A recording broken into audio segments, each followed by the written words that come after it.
We have some great stuff this morning. I hope you're pleased. It's going to be a long show, so I hope we keep you glued to your seats for a while. Okay, let's get started. For the last 2 years, we've been reinventing Apple. We've reinvented almost everything about the way we run our business, about the way we market our products, about the way we distribute our products, about the way we engineer our products. And it's been a lot of work by a lot of folks at Apple. We've had an incredibly loyal customer base that's stuck by us. And where we find ourselves today, after this process, is with the strongest product line in Apple's history. And last quarter, we filled out our product matrix with our last product, the iBook. And last quarter, for the first time, we were firing on all cylinders. And I've got some great news to tell you about last quarter. We're going to save most of it for our earnings call 2 weeks from today. But one thing I want to share with you is that we have a reason to celebrate.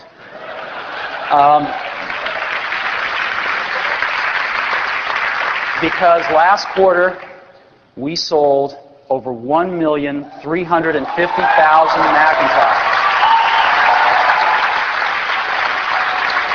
Incredible. That is more Macs in one quarter than in any quarter in Apple's entire history.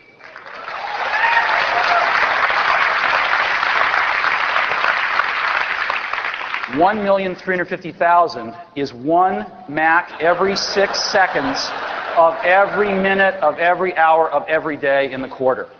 And a lot of people worked really hard in our operations team to make that happen, and in our engineering teams as well. So congratulations, everybody. I think the team did a great job. Thank you.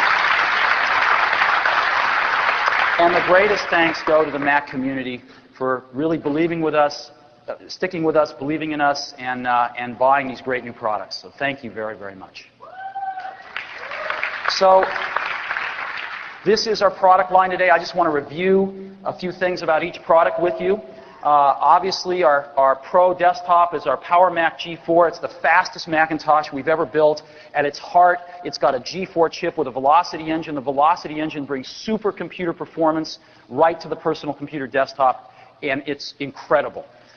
We also have, of course, the incredible packaging where you can get to any part inside in a matter of a few seconds. There's nothing else like it on the market. And we recently started shipping our new Cinema display. This is our 22-inch LCD display that goes with the G4. It is the largest LCD display ever brought to market. It is the finest computer display in the world. And when you pair it up with the G4, we have got the hottest Pro desktop lineup on the planet. So that is our Power Mac G4. Portables. Our portables did fantastic last quarter. Last quarter, our two portables, our iBooks and our PowerBooks, garnered an 11% market share in the month of November, which is the latest data we have, the most recent data. An 11% share of the U.S. retail and mail order market. That is that's larger than Apple's portable market share has been in years. And of course, the volume was led by the iBook. Now, the iBook has been a runaway success for us. And in the months of October and November, which are the most recent data we've got, iBook was the #1 selling consumer portable in the U.S.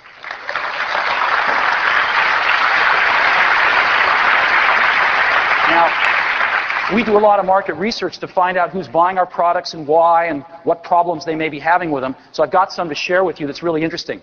First-time buyers of iBooks, 11%, right? So most of them already own a computer, obviously.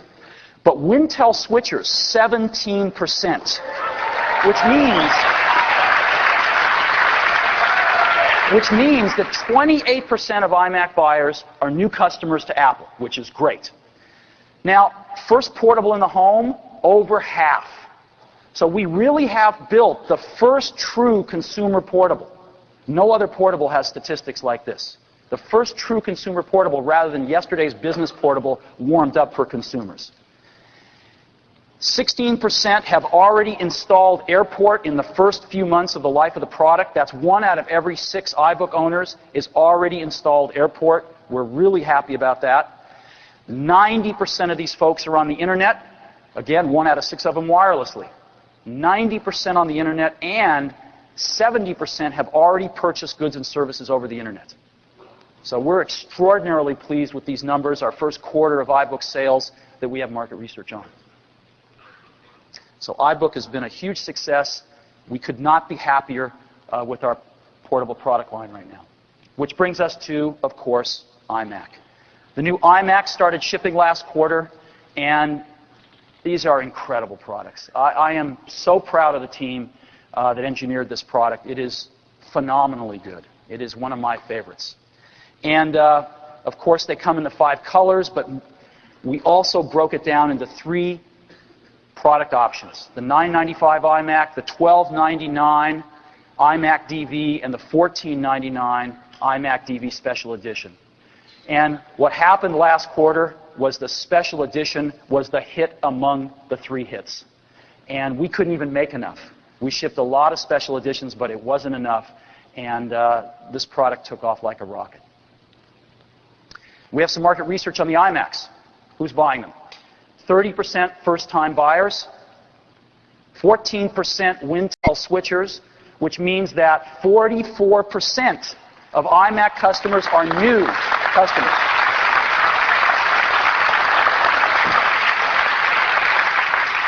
%93 on the internet. 93%. Phenomenal.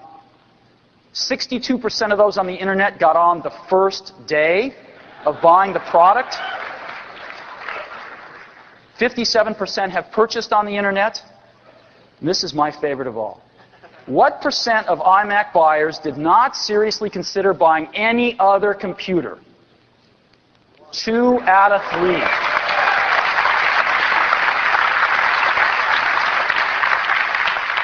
So, what was that? Oh, yeah. So, anyway, that's iMac. So, we have got the strongest product lineup that Apple has ever had.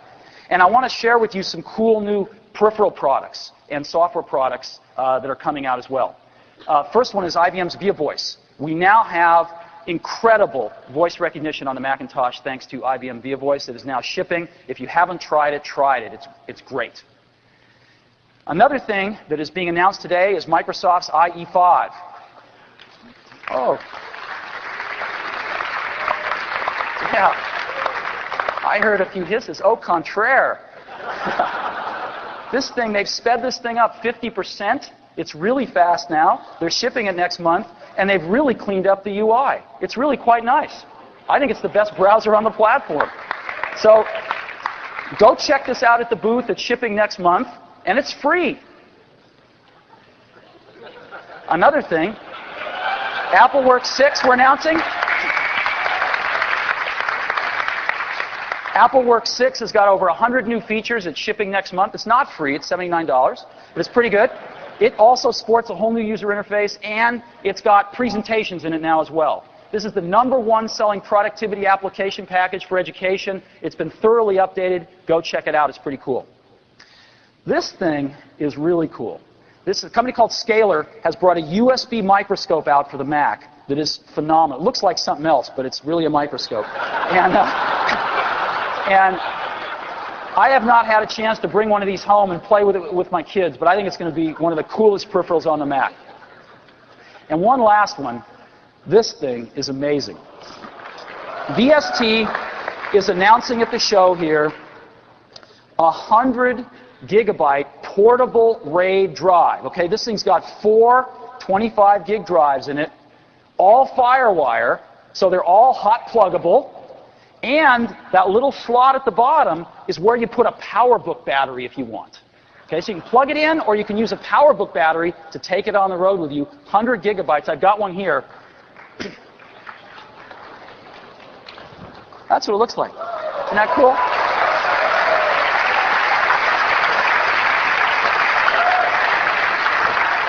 Whoops.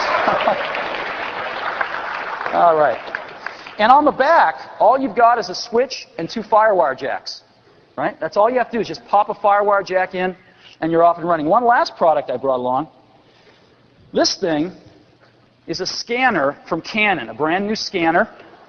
It's USB. The only jack on the back is a USB jack. It gets its power from the computer. You just take this up to any Mac, plug it into USB, and you're scanning. Very cool.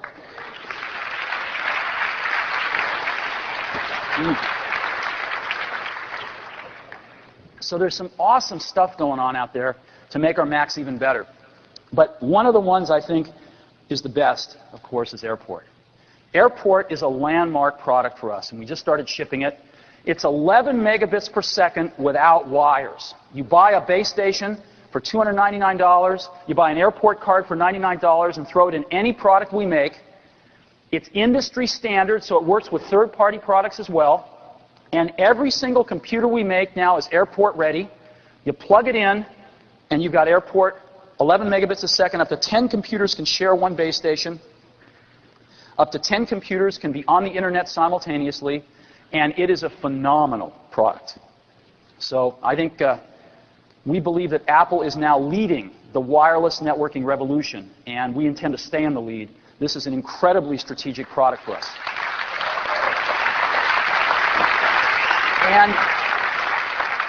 And next, something we rolled out last quarter with iMac, the new iMacs, is also incredibly strategic, and that is desktop movies. Now, desktop movies are possible because of the new iMacs, right? FireWire, which is built in, and is built into all the digital camcorders. So you can just go buy any Sony or Canon or any other digital camcorder and hook it right up to your iMac with a FireWire cable with no additional cards or any mess, no fuss.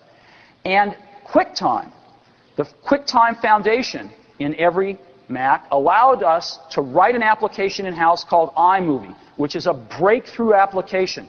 Anybody can be creating their own desktop movies in a matter of 5 to 10 minutes. It's unbelievable. If there ever was a killer app, this is one. And so these things have come together to make desktop movies. And it's unbelievable.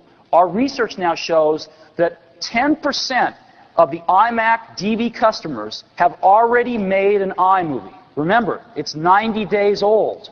10% have already made an iMovie. And if you factor in the number who say they're going to make an iMovie in the next few months, that number goes up to 1 in 3 iMac DV owners. So this is going to...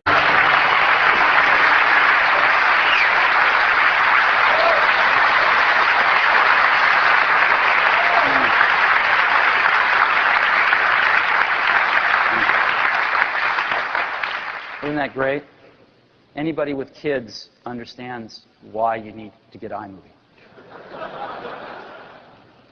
So, desktop movies, we think it's going to be huge, really huge. And we're putting a lot of energy into it. Now, you know, we have our Think Different ad campaign that we've been running for almost 2.5 years now. And this campaign is designed to honor our heroes, people that inspire us, and have changed the world. And we've had some incredibly great people that have allowed us to honor them in this campaign.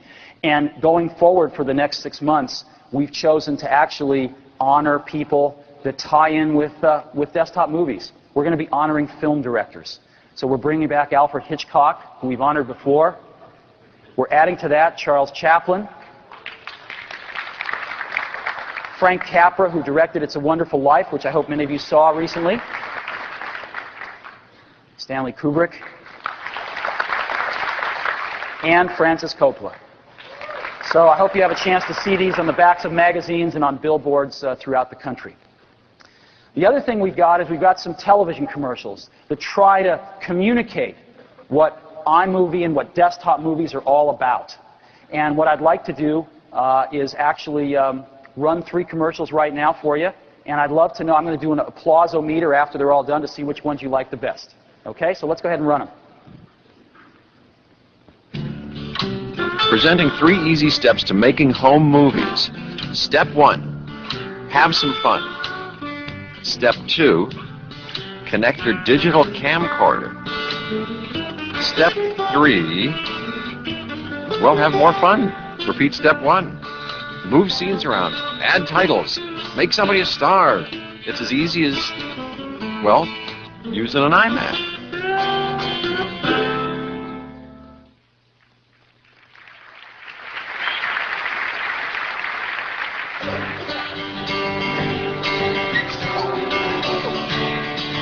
So take the photographs and still frames in your mind. For what it's worth, it was worth all the while. It's something unpredictable, but in the end it's right. I hope you had the time of your life.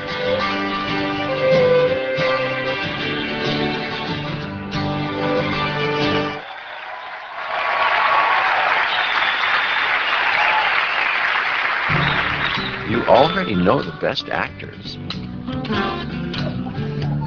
the best comedians, the best stunt people, and the best costume designers. Hey, maybe you should be a director. Desktop Movies, now premiering on an iMac near you.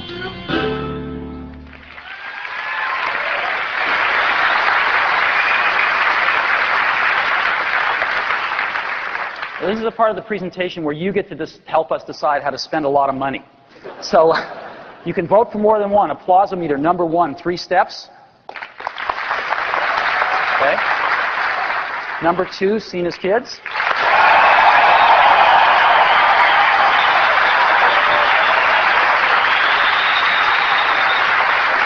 Number 3, actors.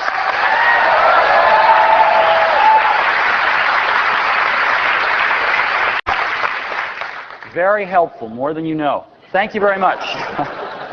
So, we have had the great opportunity with your support to reinvent Apple in the last 2 years. And we now have the strongest product line in the company's history. And so, with this incredible foundation, it is now time for us to move beyond just the box. We love making computers. We've got the most incredible product lineup for the next 18 months. But today, I'm going to talk about things where we are extending ourselves beyond just the box. And so, the first thing I get to do today is to unveil our internet strategy. Now, we've been thinking about this for a long time. As a matter of fact, we've been working at this really hard for the last 2 years. And we've already built up 4 key internet assets at Apple. And you already know what they are. And I'm going to run through them very briefly. The first is QuickTime. QuickTime has become huge for us. We announced QuickTime 4, our latest revision player with live internet streaming in May. Shipped it in May. We also introduced at that time QuickTime TV, which was broadcasters that were going to broadcast QuickTime streaming content 24 hours a day, some of them 7 days a week. And we got some great partners, people like CNN, people like Disney, people like Fox, HBO, ABC News, etc. Some fantastic broadcast partners. And what's happened is, since May, 7 months ago, over 25 million downloads of QuickTime 4. It's been huge.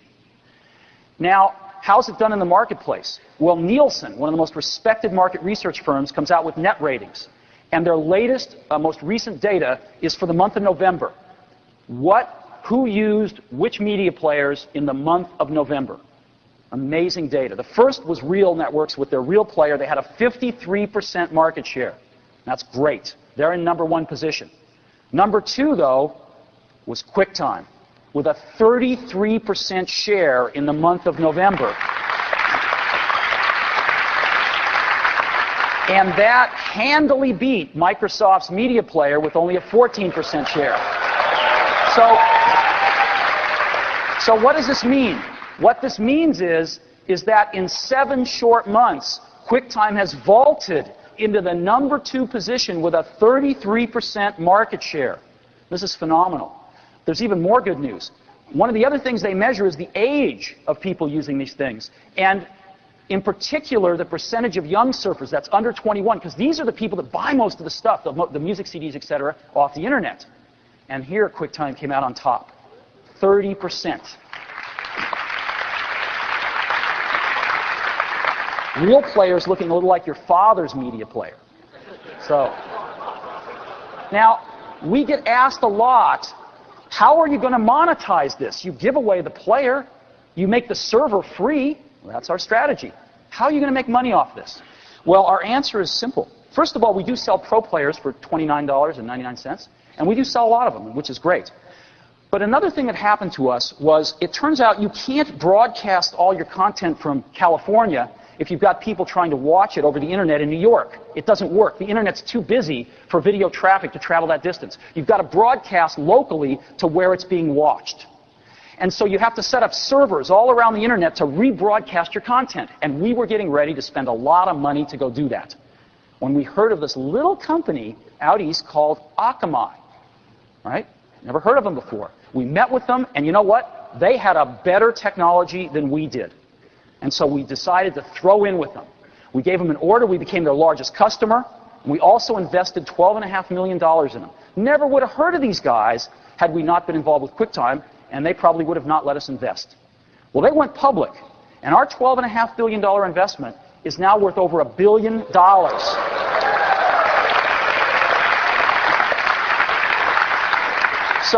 So far, we have made more profits off internet streaming than any other company in the world that we know of.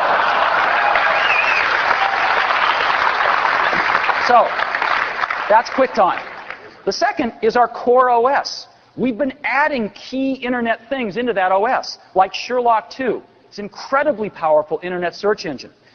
We've added the ability to have multiple users, which is going to come in really handy in a few minutes, as you'll see.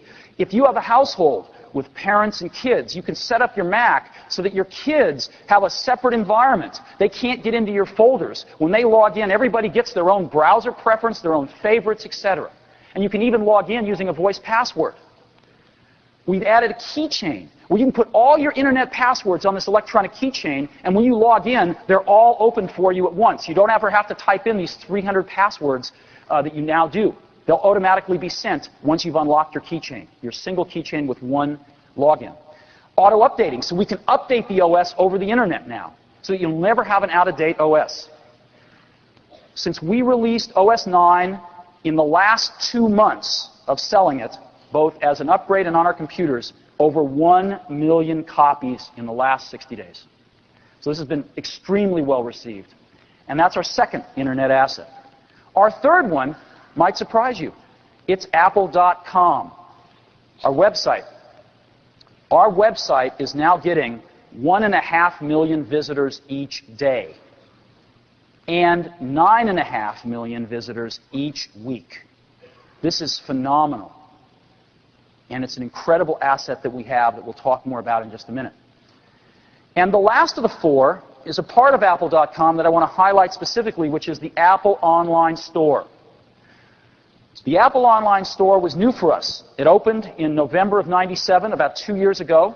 We had no experience at it, and we had a lot to learn. But we've learned a lot in the last 2 years.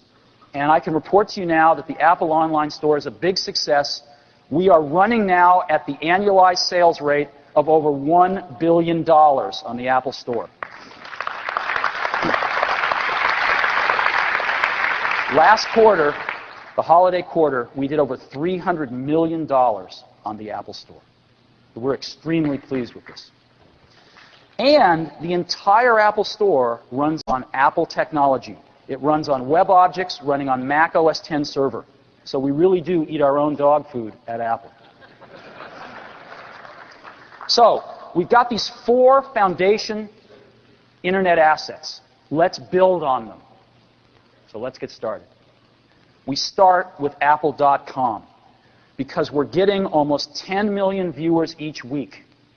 What do? The first thing we're doing is we're adding a tab bar on the top of Apple.com so that we can get viewers more easily and readily to the places they like to go. Under the Apple logo will be the home page that you're very familiar with on Apple.com.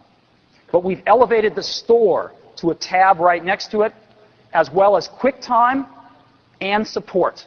These are the most highly trafficked areas of Apple.com. Support, QuickTime, and the store. All right on the top on every single page of Apple.com. But there's 3 new tabs in the middle. What are they? iReview, iTools, and iCards. Let's find out. iReview. Have you ever helped somebody get started in computing, maybe set up an iMac for them? They want to get on the internet. They find a way on the internet, but then they don't know where to go. Where can you point them that's going to tell them what's good? There's nowhere on the entire internet that's got great reviews of websites that you can trust. And that's what iReview is. It is quality website reviews and rankings by Apple. They're fantastic. We've got 250 reviews in today, 250 different websites. We'll have 1,000 by April, and we'll be continuing on that ramp. We're reviewing them and ranking them. And Mac users can append their own reviews to our reviews, so we can involve the community. We're going to do, for website reviews, what Amazon has done for CDs and books, in terms of being able to read great reviews, objective reviews, and then look at the user reviews. And you can look at our rankings, and we average all the user review rankings to give you an average user review ranking as well. Totally unique on the web.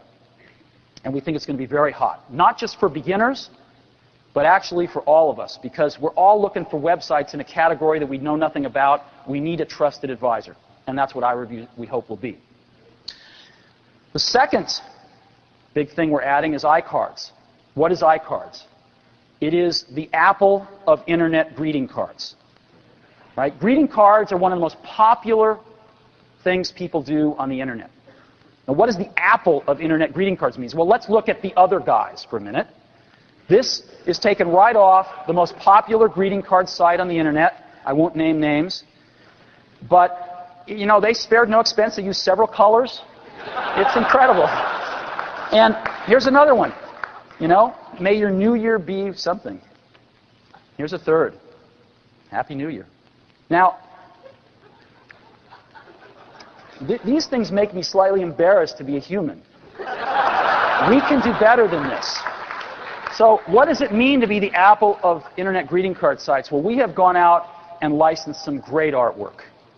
And we have written some software. You can type in your messages. We anti-alias it. We put it next to the cards, and we send them. And we've got phenomenal stuff. Phenomenal stuff. So this is what it means to be the Apple of Internet greeting card sites. Now, when these cards are sent, they're sent in email. They show up in email. And you can view them in line. They're not an attachment. You don't have to go to a website to read them. They're right in your email. So, iReview and iCards, I'd like to show them to you now.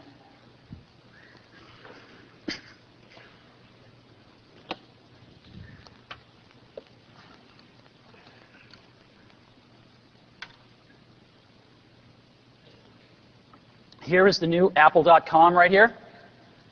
And you can see the store right here. Here's QuickTime. Here's support.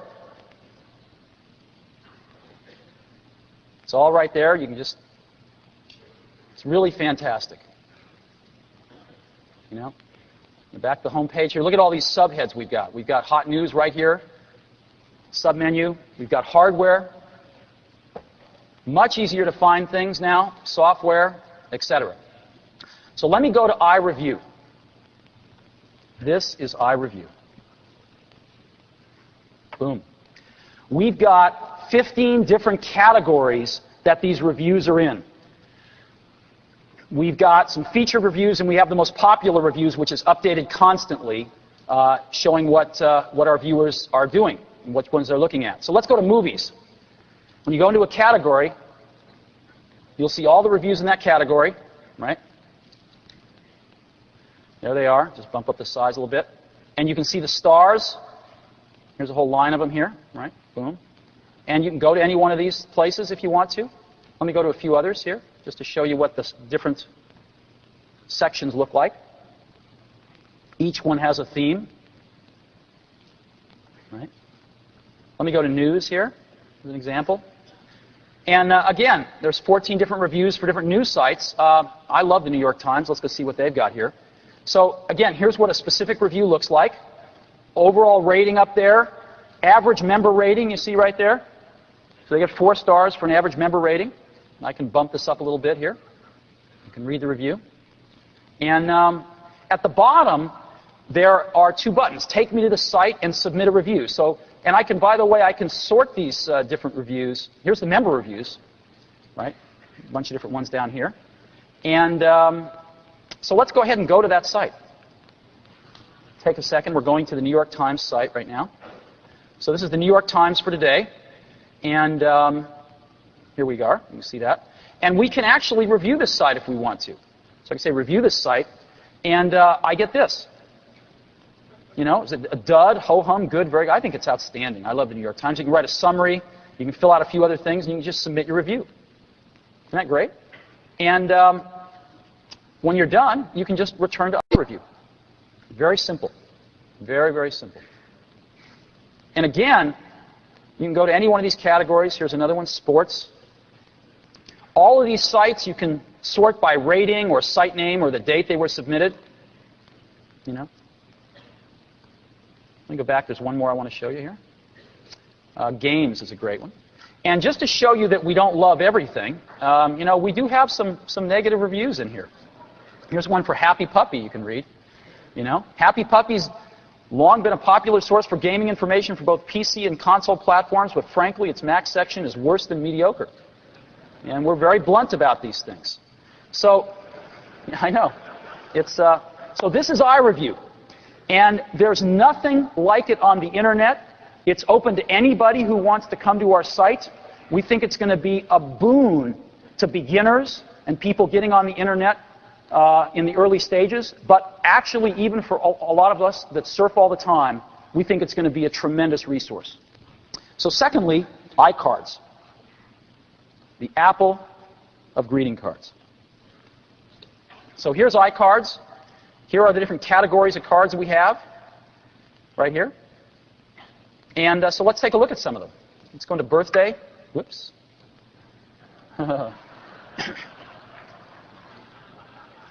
Oops, I didn't want to go there. All right, let's try this again. No. All right, have to sign in.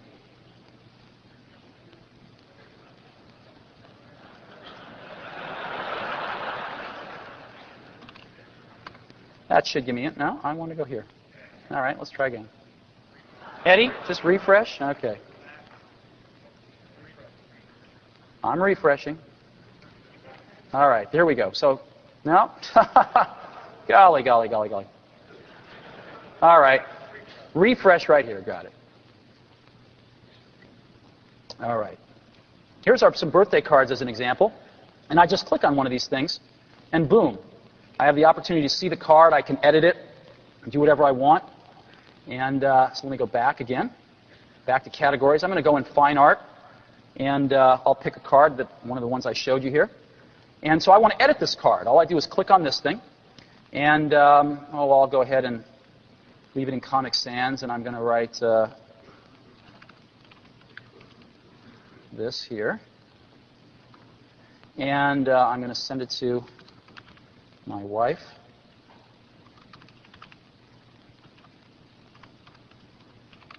And then I'm going to go down, and I'm just going to preview the card. And there it is. Right? I could edit it some more, et cetera, et cetera. So I can just go through and pick out cards. Let me show you some of the Get Well cards. They're great. This one's fun. Isn't that great? You know, here's another good one. I like this one. You know. And now there's one more here that's fun. Isn't that great?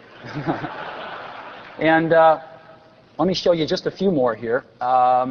Vacations has got some great ones in it. So, you know, here's a good one. Let me go ahead and edit this one. Let me go ahead and pick maybe a bigger font here. Yeah, whoops. I'm having a tough time. Okay. So I'm going to say, let's see.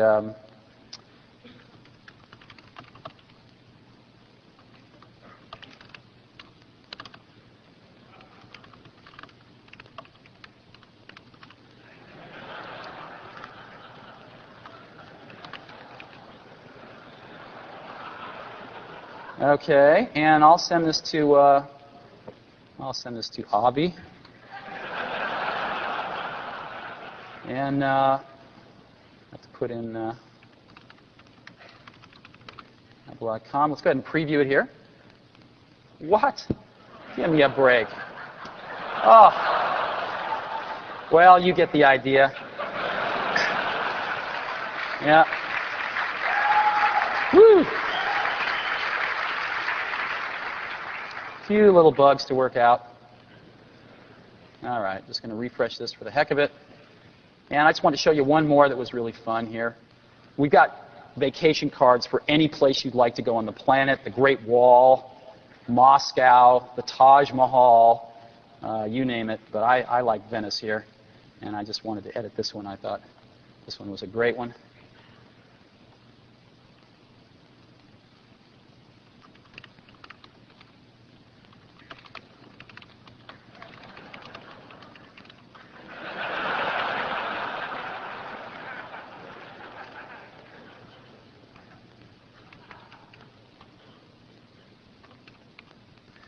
Oh, boy. All right. There we go. So you get the idea. You can make these really beautiful cards really fast and just go ahead and send them. So that's iCards, and I think you get the idea.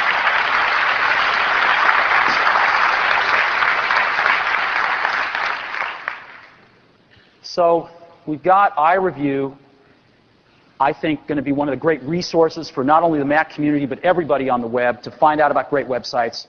We've got iCards, the best greeting card site on the web. And what's this middle button, iTools? This middle button, iTools, is revolutionary. It's totally revolutionary. And I want to spend some time taking you through it. So on the internet, you've got users, you've got access, and you've got applications running on servers. And normally, what you do is you go to places like Yahoo for content, or Amazon for commerce, or eBay for services. A lot of people, though, are also coming to Apple.com, right? Almost 10 million visitors a week. And when they're coming, most of them are using Macintoshes, and they're running our operating systems. And we were looking at this, and we were staring at it and said, wait a minute. Wait a minute. Our software is on both ends of the internet in this situation. What does this mean? We realized that we could make both ends work together far more seamlessly than anyone has ever done before. And that our applications running on the server could take unfair advantage of the fact that we own the client OS. So we own one of only 2 high-volume client OSs in the whole wide world. Not everybody can do this. Why don't we do this? Because if we do that, we can do things far beyond what you can do with a simple browser.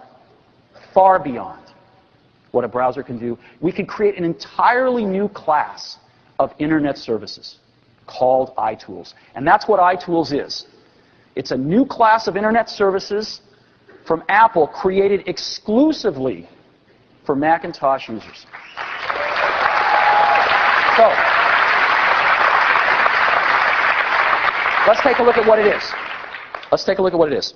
It's only possible if you own a high-volume client OS again, which we do, and all of this is based on OS 9. OS 9's got the technology we need to make this a reality. So, today we're going to introduce our first 4 iTools. And the first is called KidSafe. KidSafe is a breakthrough way to protecting our kids on the internet. This is one of our biggest problems on the internet, and I think we've solved it with KidSafe. Now, today's solution is filtering. And filtering's approach is to specify what you can't see, specify what the kids can't see. And here's how it works. Imagine that the white circle is all the sites on the internet, and the black circle is what the filtering is trying to filter out. Unfortunately, the internet is growing so fast that the filtering can't keep up with it. And so there's a whole bunch of bad sites that are not filtered out at any moment in time. And we've all come to realize that filtering is a bankrupt strategy. It doesn't work to to protect our kids. Right? You've all heard about whitehouse.com, right? You type in whitehouse.gov and you get the White House, but any kid walking up would type in whitehouse.com and it's a porn site. Now, the filtering didn't catch that for months. Right? So, this strategy just doesn't work. KidSafe is an entirely new approach. What KidSafe says is, let's specify what they can see, rather than try to specify what they can't. Let's only let them go to sites that we know are safe. And we've got now a database of over 50,000 approved safe websites that are great for kids to go to. And all of these sites have been approved by certified teachers and librarians throughout this country and in Canada. And so, normally, when you want to go to a website, xyz.com, you just type it in, and your operating system and browser take you right there. But if you go to iTools, one of the things that iTools does is it downloads an Apple KidSafe module into OS 9, right into the operating system. And so when you want to go to xyz.com or any other destination on the internet, that module first checks with our database running on Apple's internet servers to find out if that site is in our database. That server communicates back with the KidSafe module in OS 9, and if it's safe, it then takes you there. A totally different approach than has been used before. And if the site isn't safe, this is what you get. Right? This is what you get. The website you are trying to access is not available to you. Now, we have over 50,000 websites in the database today that are all safe, all approved. We're adding 10,000 per month. And again, every single site is approved by certified teachers and librarians. KidSafe can also disable chat rooms, email, downloads, and other things that can be dangerous for kids at parental discretion. And it works with Mac OS 9's multi-user features. Now, why is this important? Well, I may not want KidSafe turned on when I'm on my system, but I want it turned on for my kids. And so KidSafe works seamlessly. When you set Mac OS 9 up to have multiple users, you can set it up so your kids have KidSafe turned on. And when they log in, there's nothing they can do to turn it off. So we think KidSafe is a breakthrough approach to protecting our kids on the internet. That's our first iTool.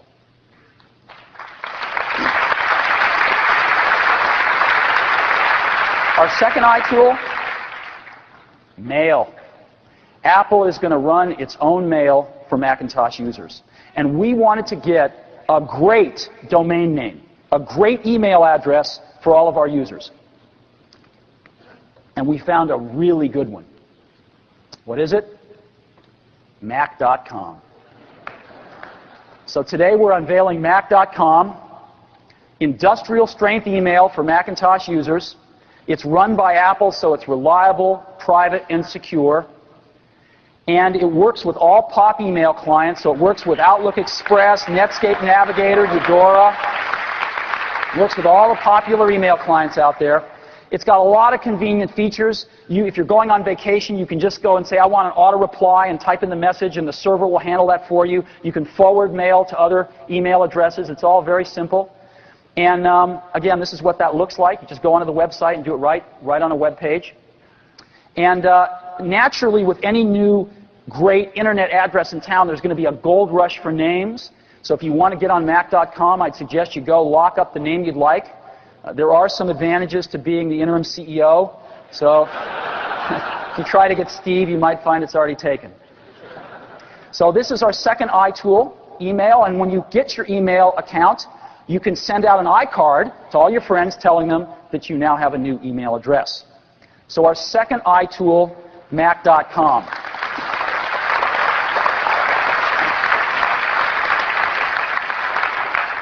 Our third iTool, in many ways, is the most profound, and it's called iDisk. What is iDisk? iDisk is your personal 20 megabytes of internet storage hosted securely on Apple's internet servers. So we're going to give everybody 20 megabytes of storage hosted on our servers, But the most remarkable part is how easy it is to use. iDisk is an entirely new way of sharing and transferring and storing files over the internet. And it's so incredibly easy to use. You go to iTools, go into iDisk, you hit a button, and iDisk will magically put its icon right on your Mac desktop. And then you just double-click on it like any disk drive. It opens up into a window with folders in it.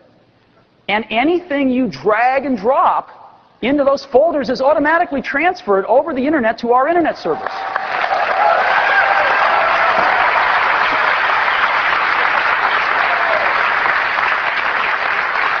And anything you drag back is automatically copied. It's incredible.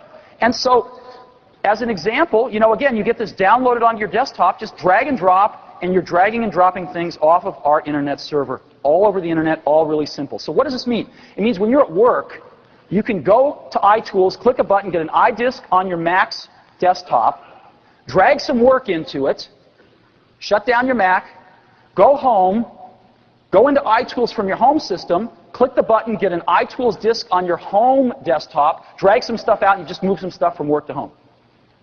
Move it back to work tomorrow. School to home to school.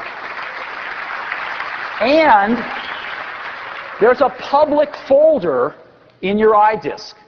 And you can put anything you want in it, and other people can look at it. All they have to do is know your login name. They can go to iTools and type in your login name, and your public folder will appear on their desktop, and they can drag stuff out of it. So you can share things with anybody. It's incredible. So photos, iMovies, documents, anything. And you can use iDisk with iCards. You can drag your personal photos in, and iCards knows how to read your photo folder in iDisk, and it'll give you your personal photos for your cards. So, iDisk is your personal 20 megabytes of internet storage on our servers. It's as easy as using a folder on your Mac desktop. We think this is going to be a big deal. iDisk is our third iTool. And our fourth is Homepage. Homepage is remarkable. I know so many people that want a website and they just don't know how to make one. And some of them buy some of the tools, and some of the tools are great.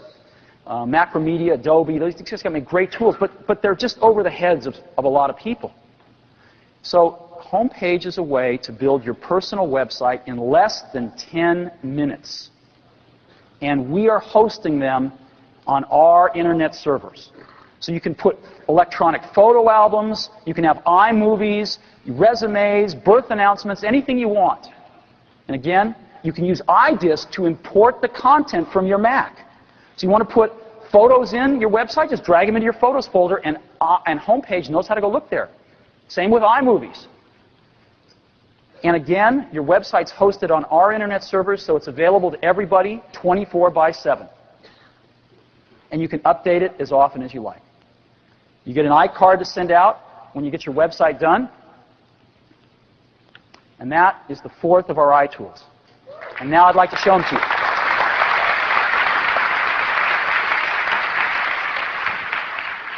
I know we're having some trouble with the system, so excuse me in advance if it continues. So let's go to iTools. This is what you see when you go to iTools. Again, these tabs are on the top of every page all throughout apple.com. So it's so easy to get to this stuff. So the first thing I want to do is show you what happens when you go to KidSafe. When you go in there, you get something like this. It says, "Welcome to KidSafe." Goes through the steps to download it and turn it on. I've already got it turned on, so I'm just going to, if you turn it on and one of your kids goes there, this is what they get. Editing KidSafe settings requires you to be logged in to this Macintosh as the owner. And you're not. So, oops. So, that's KidSafe. Now let me go ahead and try to go somewhere. Why don't I try to go to, first of all, www.whitehouse.com, and really, let's try refreshing this. Oh yeah, I can't go to com. I can go, oops, www. I can go to Gov. I hope. There it is. Boom. It's afternoon. So I can go to Time Magazine.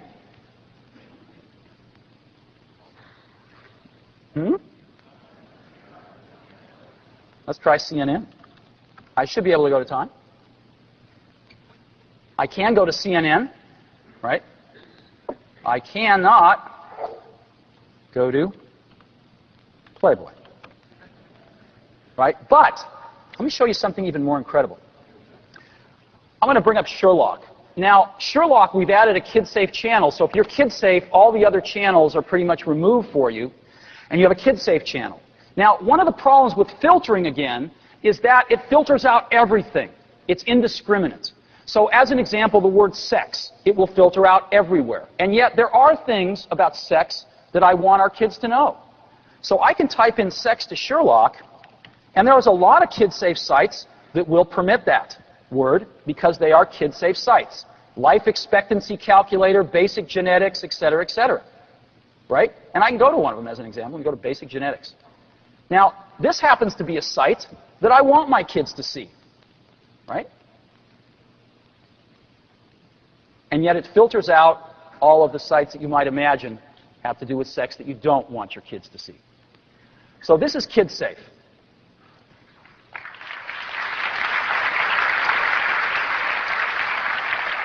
Mac.com.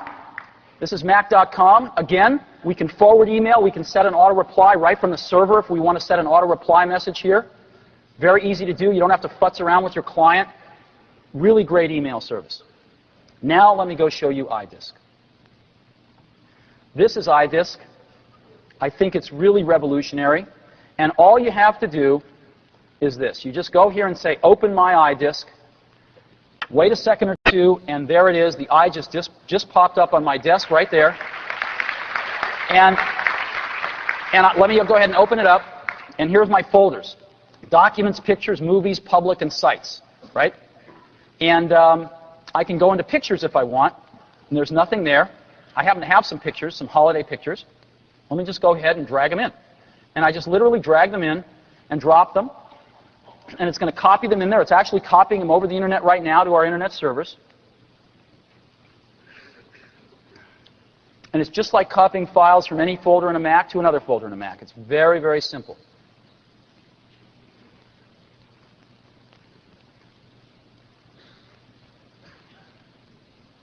And there they are, right there.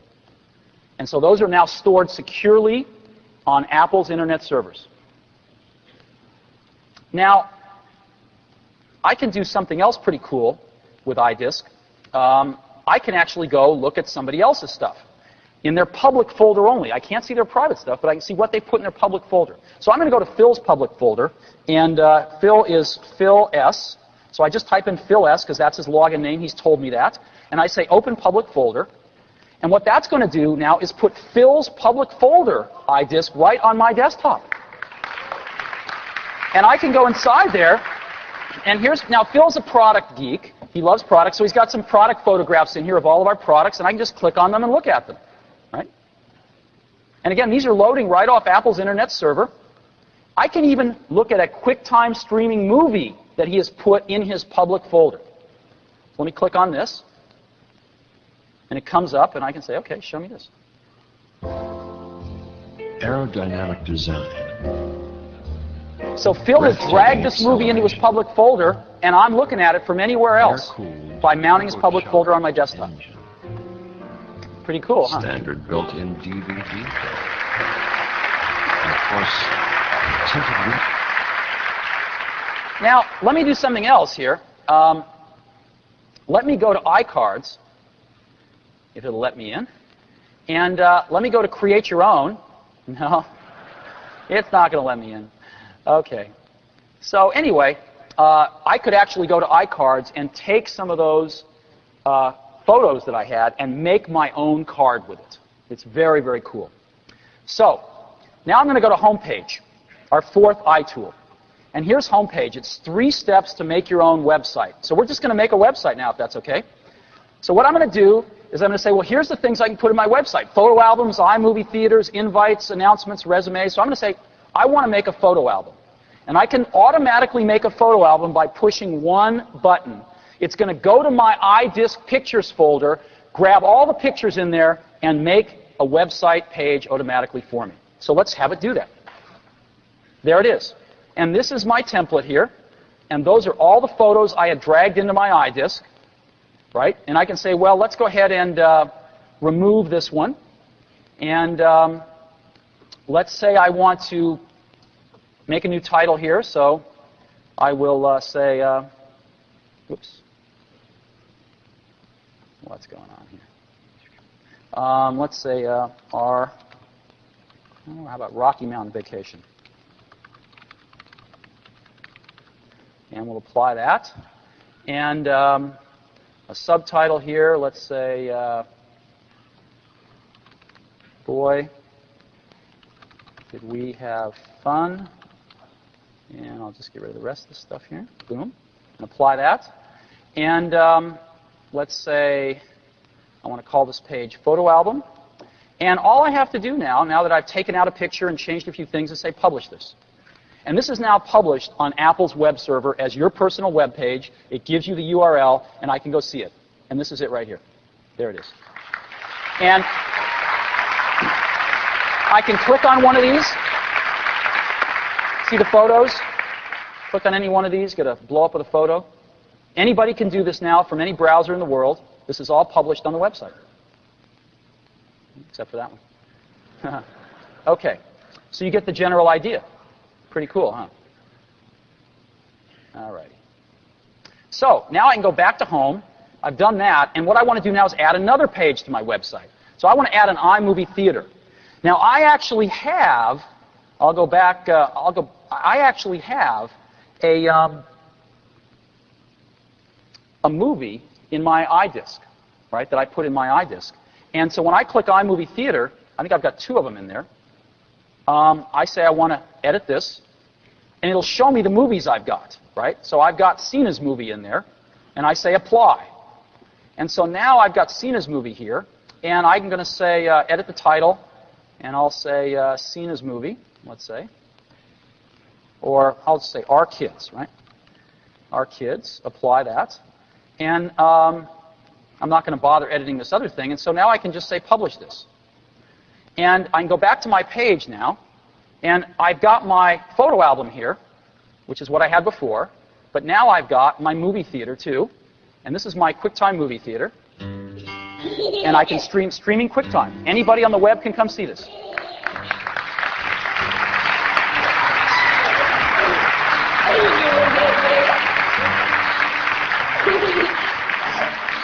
Isn't this cool?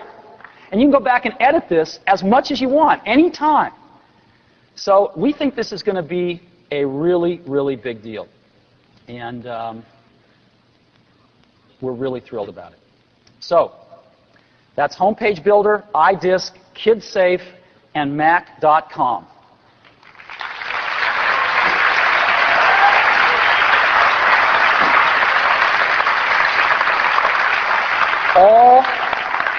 All of these iTools are premiering today. You can go use them as soon as you get out of here. You can access them from any ISP, although we're going to recommend the best one in a minute. And they are free. They are all free. And iTools requires OS 9 because it's the only way it's possible. So you have to be running OS 9 for iTools, but iReview and iCards are for everybody on any kind of computer. www.apple.com. Now, there it is. That's what you'll see. So iTools. We get asked a lot, though, again, how are you going to monetize this? You're giving iTools away. You're giving 20 megabytes of storage to everybody. You're running their email for them, et cetera, et cetera, et cetera. Well, it turns out that we have a lot of customers. We have 25 million awesome customers. And we spend a lot to get new customers. We spend a lot on marketing. And we ought to be able to somehow monetize that by giving people great service in some area. And when we looked at this and we said, well, we're already selling great computers, we've got iTools on the server, but there is the matter of access. There is the matter of internet access. And we would like to make sure our customers have the best internet access on the planet. And so we thought, should we do this ourselves or should we get a partner? And there were pluses and minuses to each. We explored them all thoroughly. But in the end, we said, you know, we should get a partner. Because we want to focus our energies on making the setup experience great and things like iTools to make the web experience great. Let's partner with somebody who knows how to provide the best access in the world. And so we looked at the three biggest. America Online with 20 million subs, pretty formidable. Earthlink, which is just completing their merger with Mindspring, 3.5 million subs, number 2, solid number 2. And Microsoft Network with 2 million subs. These are the top 3 ISPs in the world. And after looking at them all very thoroughly, we picked the best one. We picked Earthlink.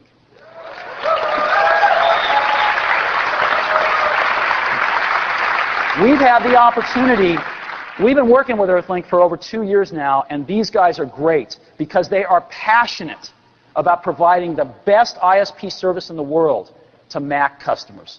They've won every award in the book for being the best ISP. And we are thrilled to be working with them. And so we're partnering to provide the best ISP service for Mac customers with Earthlink.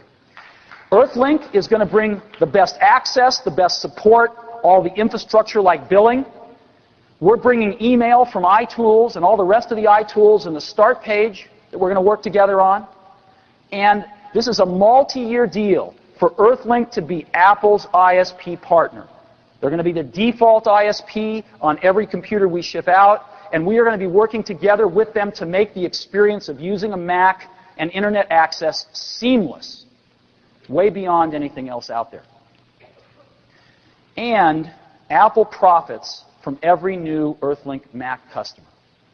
So if you want to help Apple, switch your ISP account to Earthlink.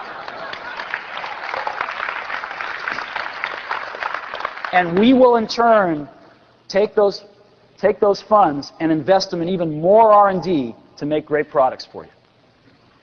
So, another part of this is we have decided to make a major investment in Earthlink. The more we study these guys, the more we decided we're really going to be very strategic partners with them, and they are way undervalued. And so we want to own a piece of Earthlink for strategic and financial reasons. And so Apple is announcing today that we're going to invest $200 million in Earthlink.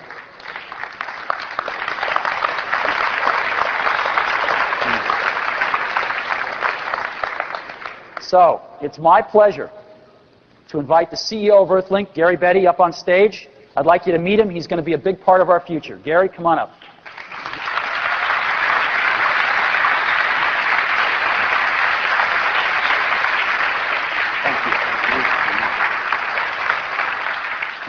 Wow, what a show. Steve, that's quite a demonstration. We are very excited about this relationship with Apple.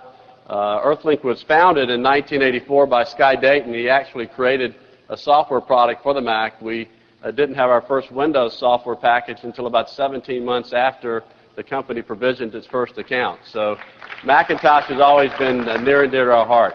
We also, I think, are one of the few companies who actually have specialized support people who understand the Macintosh environment, and we're dedicated to ensuring that the Macintosh user, which Steve talks about, gets the absolute best access and support they possibly can from our company. Going forward, Steve is right. This is a big deal for us. It's a great source of new customers. When you look at the economics of our business, scale is everything. Having the ability to continue our position as the default provider on this platform, which is becoming more and more important in the consumer environment, is going to be a big part of our future growth and success. And I think, I hope that Apple's investment in Earthlink turns out to be like Aqaba in the next 12 months, showing similar types of returns for its 12 million to a billion. With Apple support, with your support, I'm sure that we can do that. And with that, I'll turn it back over to Steve. Thank you.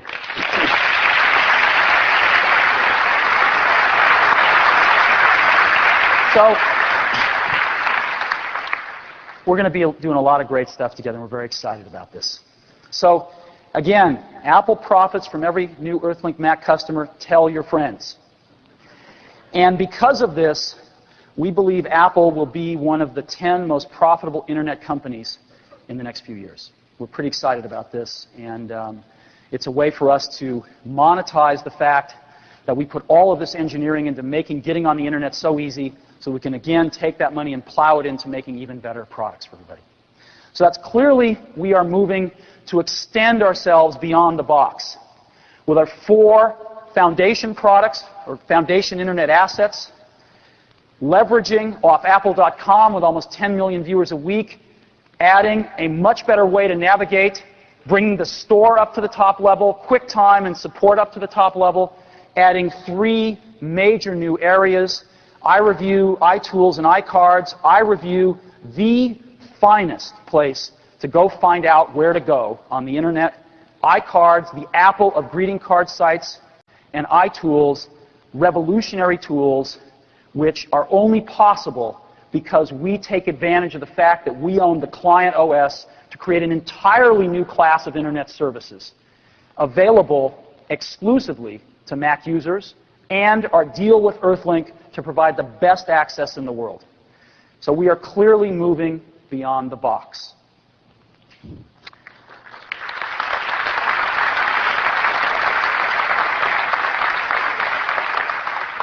But we're not done yet, because it's my pleasure today to announce Mac OS X.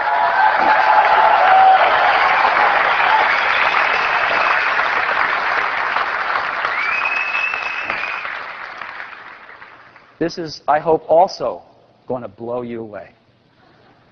We are announcing Mac OS X here today. I'd like to go over the goals for Mac OS X. First, we are going to have a single OS strategy at Apple. We're not going to have a dual or a triple or a quadruple OS strategy like some others. We're going to have one OS. And that's very important to us. The second is the Mac OS needs state-of-the-art plumbing. We need the best operating system kernel technology, the best internet networking in the world. Right? We need the best plumbing of any operating system out there. Third, we need killer graphics. Almost every app depends on graphics, whether it's design and publishing apps for our pro customers down to things that we use every day. We need killer graphics in this system. And we need to design it for the internet from the start. We need to design it in a way that most users who are always plugged into the internet get full benefits. We need to design it in such a way that we use internet standards throughout, and we've done that. And we need a gentle migration, because we have 25 million users using our current generation operating systems. So these were the goals for Mac OS X. But to sum it up, it was make the next great personal computer operating system. Now, there's going to be a 12-month rollout of Mac OS X. You can't do these things overnight. It's going to be a 12-month rollout. So we are announcing it today, January 2000. Our developers have already had a few betas of the software. They're going to get another pre-release of the software at the end of this month. The final beta will go out to developers this spring. Mac OS X will be on sale as a software product starting this summer, and we will be preloading it on all machines a year from now. So that is our rollout strategy.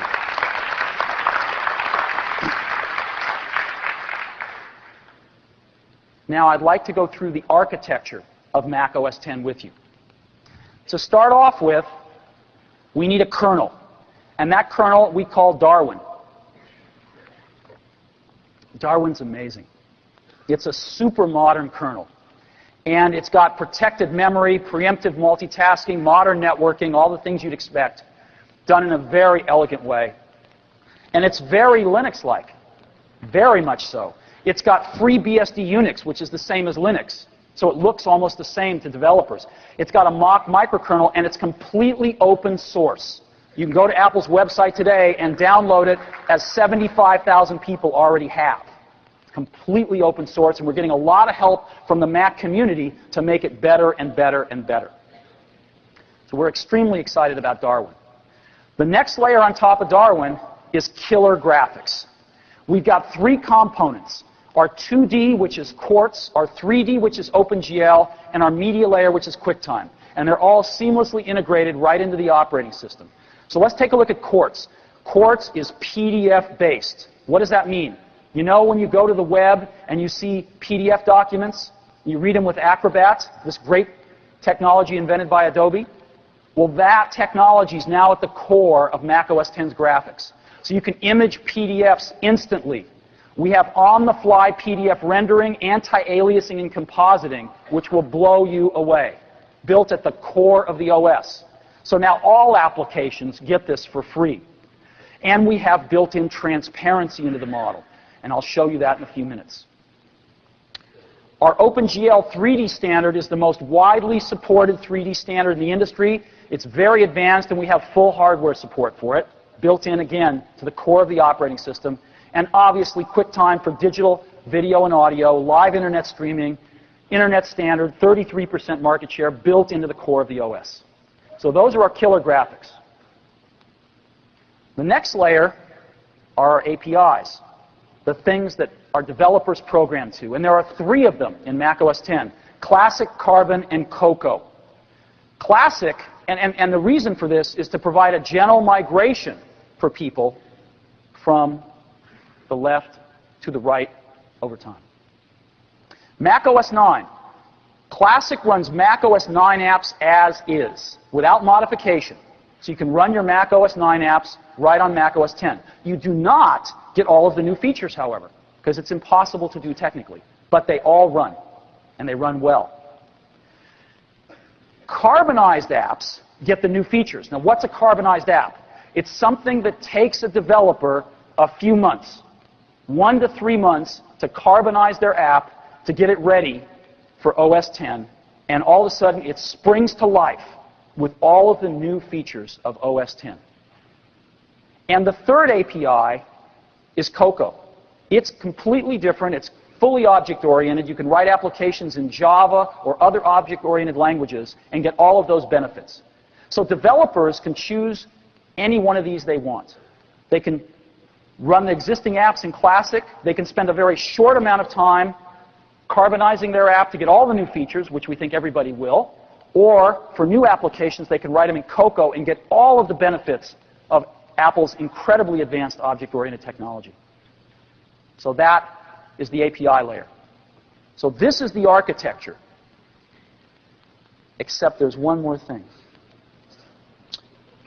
The one more thing is we have been secretly, for the last 18 months, designing a completely new user interface.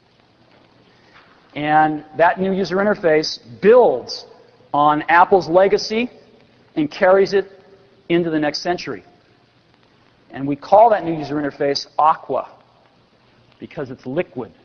One of the design goals was when you saw it, you wanted to lick it.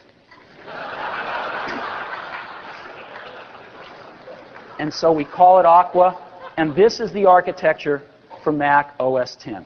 And we are incredibly, incredibly excited and pleased with how this has turned out. Now, when we talk about user interfaces, let me show you.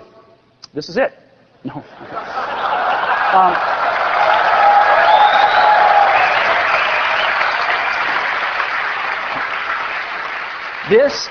This is what started it all, right? The original Macintosh in 1984, 512 by 384, dots on the screen, black and white, kicked off a revolution.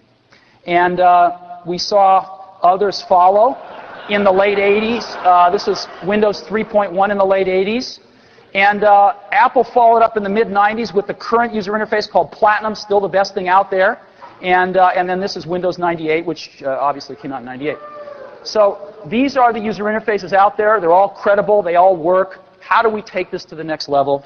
Well, let me show you a few slides on Aqua, and then I'd like to demonstrate it for you. So this, you get a little feeling for what Aqua may be like. So I'd like to just start off, when you design a new user interface,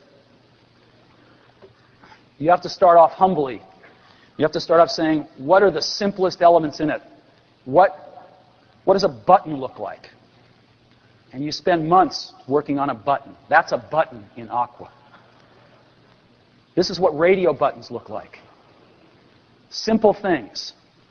This is what checkboxes look like. This is what pop-up lists look like. Again, you're starting to get the feel of this, a little different. This is what sliders can look like, right? Now let me show you Windows. This is what the top of Windows look like.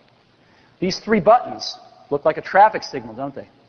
Red means close the window, yellow means minimize the window, and green means maximize the window. Pretty simple. And tremendous fit and finish in this operating system. When you roll over these things, you get those. You see them? And when you are no longer the key window, they go transparent. Right? So a lot of fit and finish in this. In addition to the fit and finish, we paid a lot of attention to dynamics. Not only how do things look, but how do they move? How do they behave? And our goal in this user interface was twofold. One, we wanted to give a much more powerful user interface to our pro customers. But two, at the very same time, we wanted to make this the dream user interface for somebody who's never even touched a computer before. And that's really hard to do. It's like when we do films at Pixar. It's really easy. It's a lot easier to make a film that appeals to 5-year-olds and under. But it's very difficult to make one film that 5-year-olds love and that their parents also love. And that was the goal of this user interface, to make it span the range so that our people turning on their iMac for the first time were enchanted with it and it was super easy to use. And yet our pro customers also felt, my God, this takes me to places I thought I could never get to. And that's what we tried to do. We also have proxies built right in, so when you want to drag a document off, you can just drag this little proxy off very nicely. And these are what scroll bars look like. Right? So, let me go ahead and show this to you. If everything works,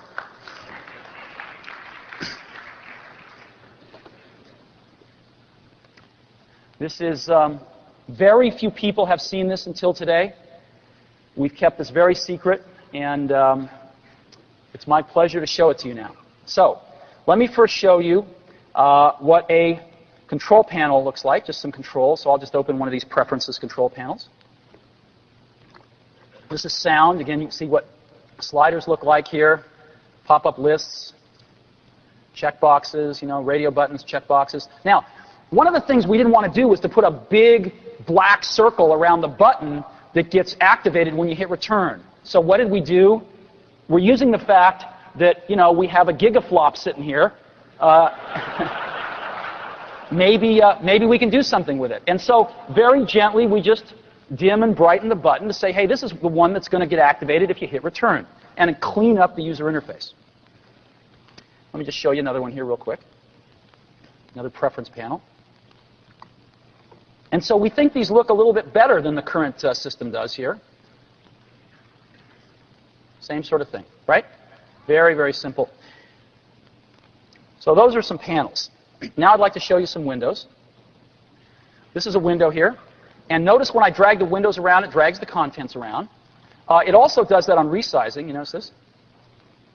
Kind of nice. And you see the scroll bars here. Again, proportional scroll bars. You see what happens when they move.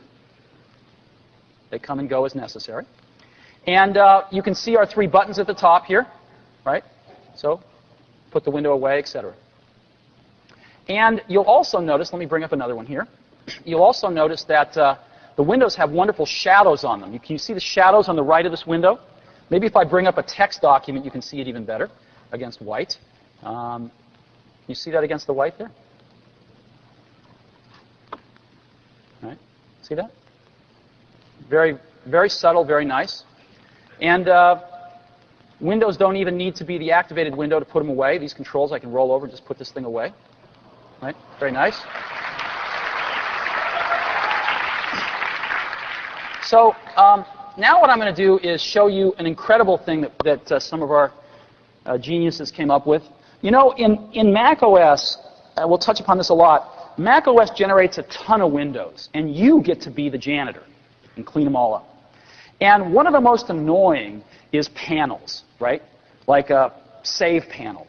So you go to save, and a save panel comes up. Now, a lot of times it's modal, so you can't do anything else in the machine, even on another app. That's ridiculous. But even if you could do something on another app, by the time you come back, you've forgotten which window or document that save panel's for. And you've got to manage it and move it all around. How could we simplify this whole thing? Well, let me show you. So here's a window, and I'll do a save as right now. See that? Right?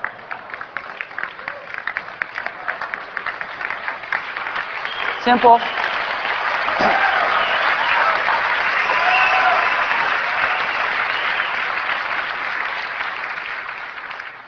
And so, you know, I can be, oh yes, and I can have, as an example, I can have a few of these up here, right? And I can just say, you know, let's save this one.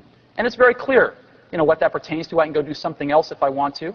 And when I come back, I know exactly what that thing pertains to. Now, what happens, though, if the window's really small? I mean, we've got to think these things through, you know, and I want to save that. Well, this is what happens.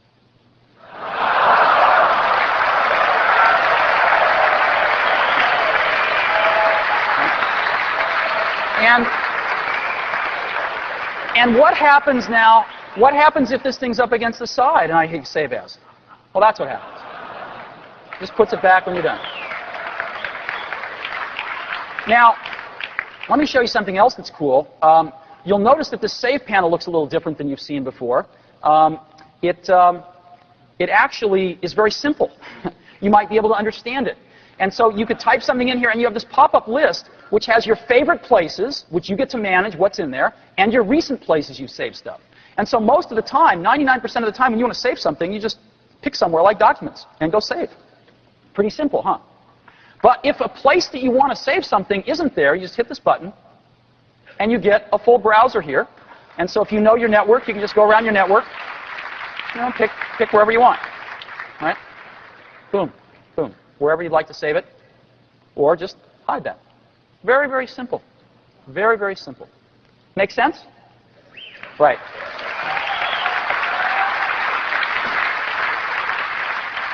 Okay. We're just getting started. Now, menus, we thought a lot about menus, and what we came to the conclusion was that Mac's menus are the best menus in the world. There's nothing better.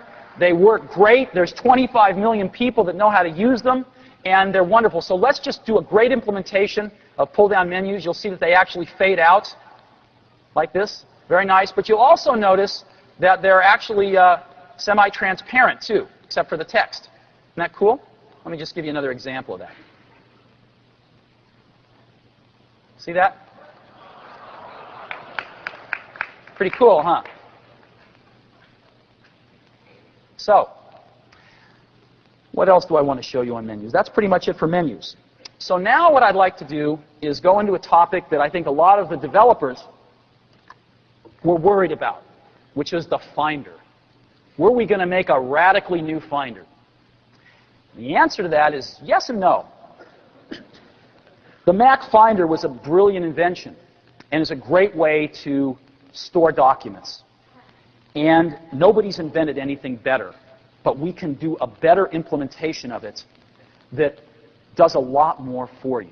So let me show you the new Finder. It's completely new, and yet I think you'll recognize it. This is the new Macintosh Finder. Now, it works just like your old Finder if you want it to. Now again, the old Finder, when I clicked on things, it spawns windows, right? So here I am, clicking on things, getting a lot of windows, and I get to be the janitor. Well, if you want to be the janitor, you can be, and clean up all these windows. But the default way it works is to just do that for you. And every time I click, it just takes me somewhere, just replaces the window with the place I want to go. And if I want to get back, there's this pop-up list right here. It shows me everywhere I've been. I can go anywhere back there. Boom, I'm back to the computer. Or I have something that's also very easy. I have a back button, just like on a browser, that takes me back to the last place I was. Very simple.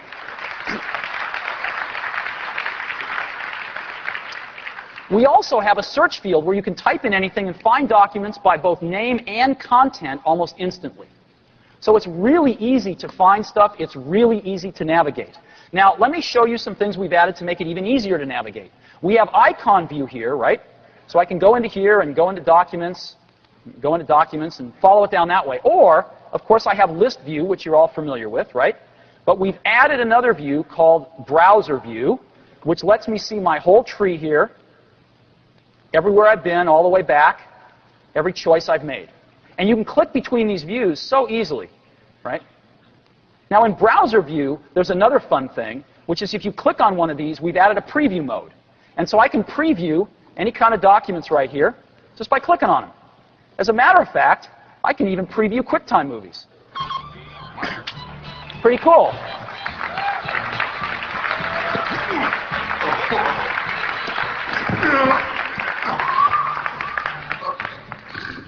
I love these outtakes. So, we have all sorts of different ways to view your files at a click of a button right here up on the Finder. You can just pick whichever one you want, change it as often as you like. Now, in addition to this, we've added some buttons here. And these buttons are shortcuts. They're shortcuts to the places that you go all the time. And so we have one called Computer. Boom. It takes you to your computer. You can see your disk drives. You can see the network if you want to. Go on the network, whatever you want to do. We have another one called Home. Well, what's that about? Well, if you're the only user on your computer, your home is just going to be on your computer right there next to the hard disk. But if you set up your computer on a network or set it up even at home or in a classroom to be multi-user that we talked about, like Mac OS 9 does, everybody will have their own home. And this takes you to your home, whether it's on your local hard disk, somewhere down the tree, or even in another building on a file server. It'll just take you right to your home. This button here takes you right to your apps. You ever have trouble finding your apps? Boom, there they are. This button takes you to all your documents. And again, you can have folders in here and organize this however you want, make the hierarchy however deep you want. You know, it's up to you. But one button takes you to the top level of your documents. Favorites, this is your favorite places to go. Now remember, on the Save panel, when I popped up that list and it showed me my favorite places to go, the way I set that is by dragging things into this Favorites folder. And every time I have an Open or Save panel, it just reads this folder and shows me those places in that pop-up list. It's as easy as changing my favorites. It's as easy as dragging in and out folders from this one place. And if I'm in a multi-user system at home or in a classroom or on a network, and I want to see the other people on the network, I just push people, and if I have permission, I just click on one of these, and I go right to, like, in this case, Avi's home directory if I have permission. So I can find people very, very easily and get to their home directories to share stuff. So computer, home, apps, docs, favorites, people. Pretty cool, huh? And this is the new Mac Finder. It offers far greater power to professional users, such as things like the browser and inline viewing. And yet, for the beginner, having these buttons up here, taking them to places that are so easy to find things, it is far easier to use than the current Finder on the Macintosh. And we think now sets the new standard for excellence on personal computers. So,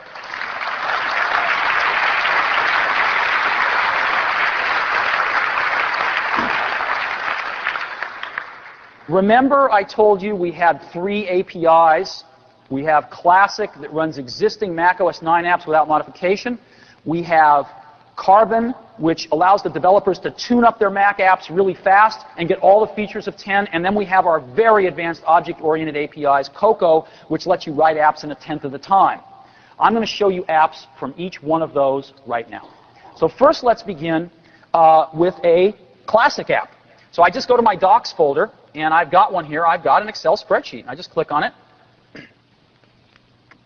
Launches Excel, and there's Excel. You know, I can just go change something.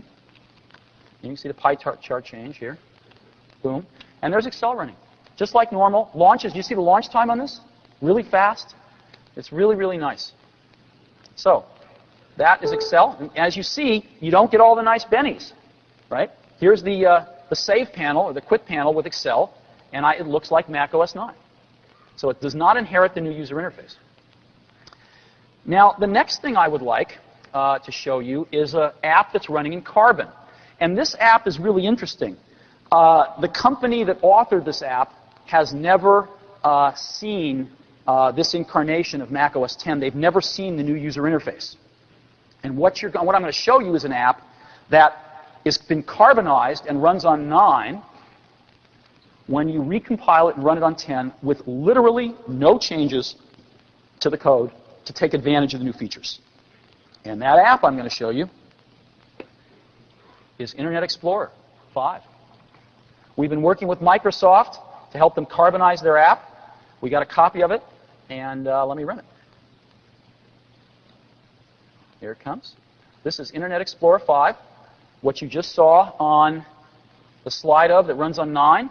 And again, it's inheriting all of the benefits of 10 in terms of its new scroll bars, its new window bars, all of its behaviors, its shadowing, et cetera, et cetera. And they can now go back in here inside their app and take whatever advantage they want of our new control elements and otherwise in a very short period of time.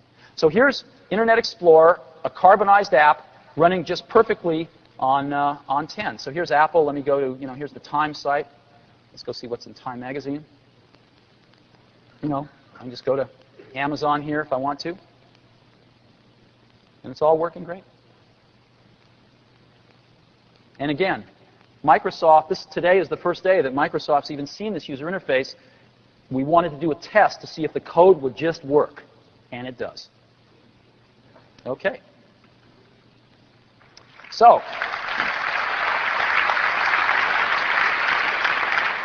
and now I'd like to show you a Cocoa app. We think, what's the most used application on the internet? It's not a browser, it's email. And we want to take more responsibility for providing a great email client for those Mac users that want to take advantage of it.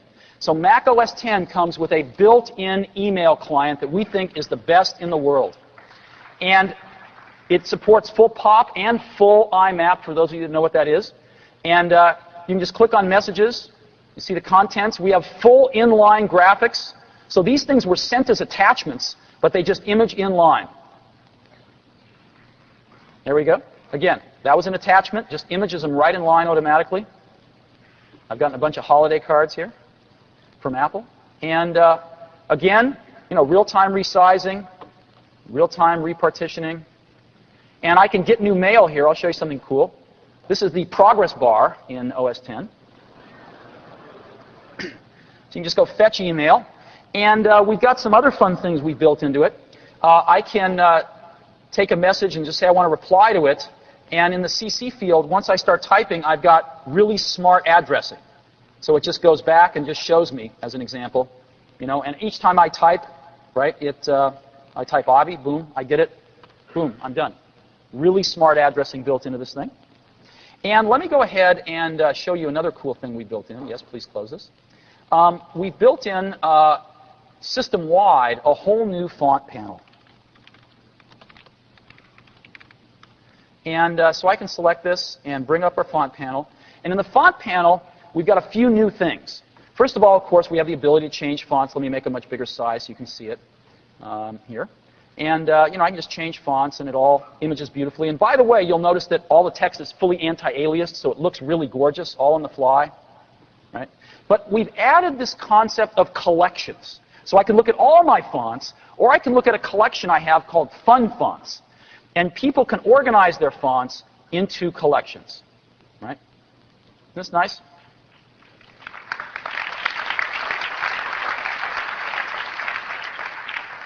And it's very easy to manage all those things. In addition, I've got this little button on the bottom now called Buy Fonts.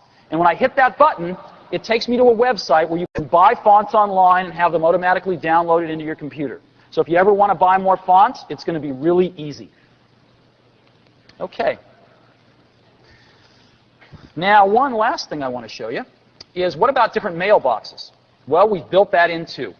So you push this button called mailboxes, and out they come. Right? Very simple.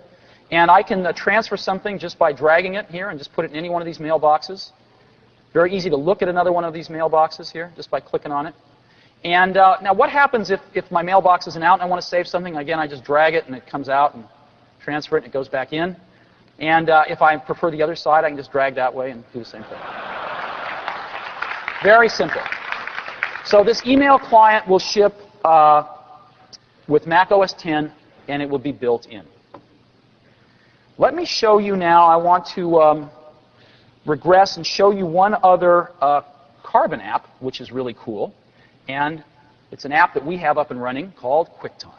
QuickTime is all up and running on Mac OS X. For the first time in history, a personal computer has been classified as a weapon by the U.S. government. That's cool. With the power to perform over 1 billion calculations per second, the Pentagon wants to ensure that the new Power Macintosh... You get the idea. Isn't that incredible? Now, let me show you another one. This is the new new trailer for Mission Impossible 2, and this is a great trailer here too. Let me move it ahead a little bit here.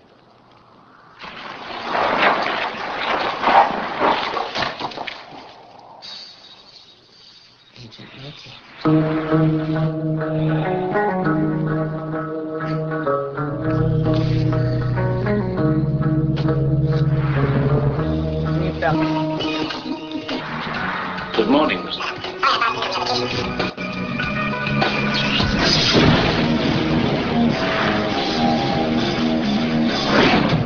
This is your big... You get the idea. Pretty cool. Now, we've seen some pretty cool apps. We've seen existing Mac OS 9 apps work without modification. We've seen carbonized apps that were really easy to tune up to get all the benefits of Mac OS X. We've seen Cocoa apps like Mail built from scratch using very advanced object-oriented technology. I want to show you an app that I hope you never see. I'm going to go back and go to the Finder, and I'm going to go to Apps. And this one's called the Bomb app. And we actually wrote this app. And we wrote it because we wanted to make sure, and also to demonstrate, that when an app crashes in Mac OS X, it does not bring the system down, like we all are used to. So I'm going to launch the Bomb app. Now, this Bomb app does everything it can to kill the system. It goes walking through low memory. It does all these heinous things. And so I'm going to, I'm actually just going to go ahead and play the trailer here maybe a little bit. And, you know, I'll just go ahead and light this thing.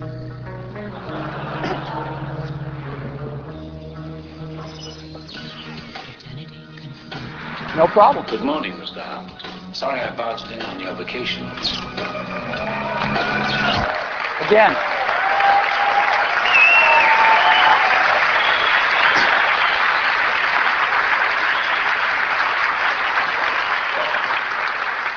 So let me just run that again because, believe it or not, a lot of people have been waiting for this for 10 years. And it's actually here.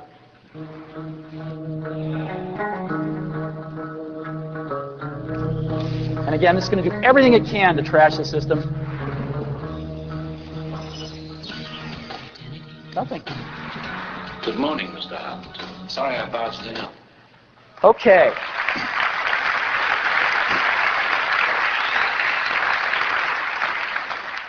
Next, all of what you've seen now is possible because of the killer graphics that are built right into Mac OS X. And these killer graphics are extraordinary. And what I'd like to do now is demonstrate Quartz to you, just some of the features of Quartz. First of all, again, Quartz is totally PDF-based. And so what I can do is I can go get some things here. Let's go to the Finder. Let's go to Documents. And down here I've got some things from Toy Story here. Hey, by the way, how many of you saw Toy Story 2?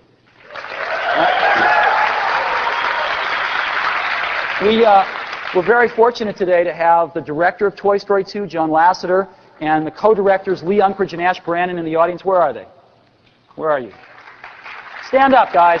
Where are you? Yeah.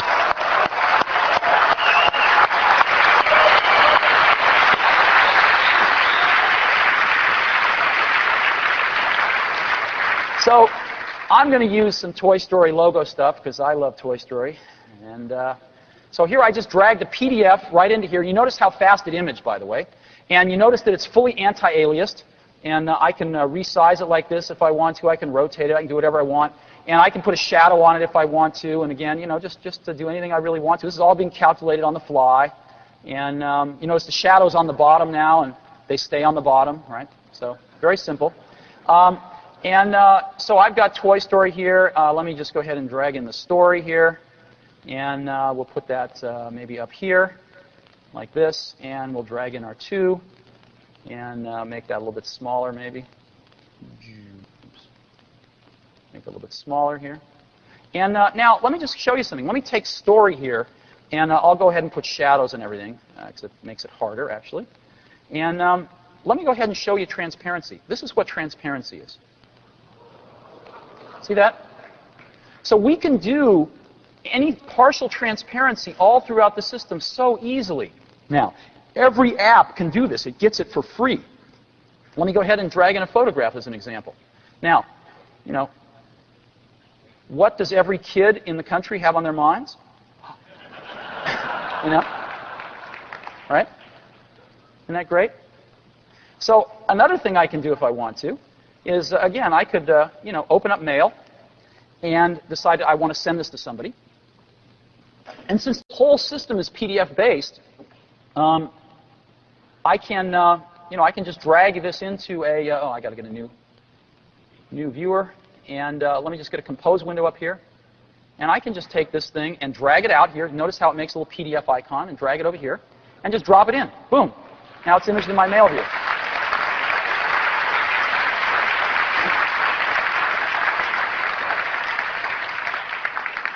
Okay, so that's what we're doing with PDF.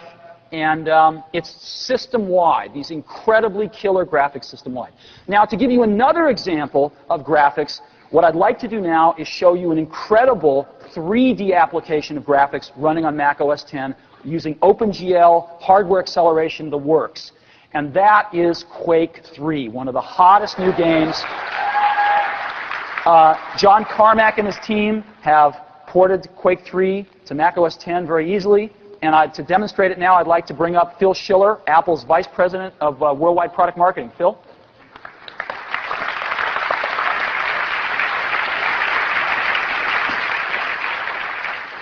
Hey, Steve. So I get to do one of the most fun things, and that's to play games. I go home late at night, play these games all night long, and my wife doesn't really believe it's part of my job. But it is. And there's nothing cooler than being able to work on Mac OS X and try out and demonstrate to all of you the very first game ever demonstrated on Mac OS X. And so for me, it's a pretty big moment, a pretty exciting thing. OpenGL is just built right into the core of the system, very high performance, very powerful, and Mac OS X is going to be a tremendous, great gaming platform for all our great developers and all of our great customers. So let me bring up Quake 3 on my system here. Get my keyboard set up with all my favorite Quake settings. For all of those who play Quake, you know what I mean. And this gives really ultimate meaning to the term killer graphics. So we're launching Quake 3 now, the Mac OS X version, right on top of Mac OS X. I'm going to go into single player mode and actually start a fight. Now this is going to be a no blood and guts demo. You know, for everybody who wants that, you know, after the show, I'd be happy to show them how good I can really be. So I'll keep it at the lowest setting. We're going to launch right into the first arena of Quake 3. It's going to load in its graphics maps, all its sound files, its characters, its weapons. And this is one of the best 3D games to show off the performance of OpenGL in Mac OS X.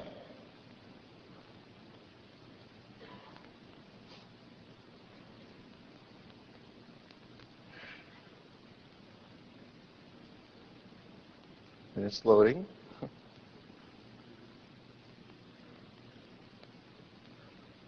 Or not.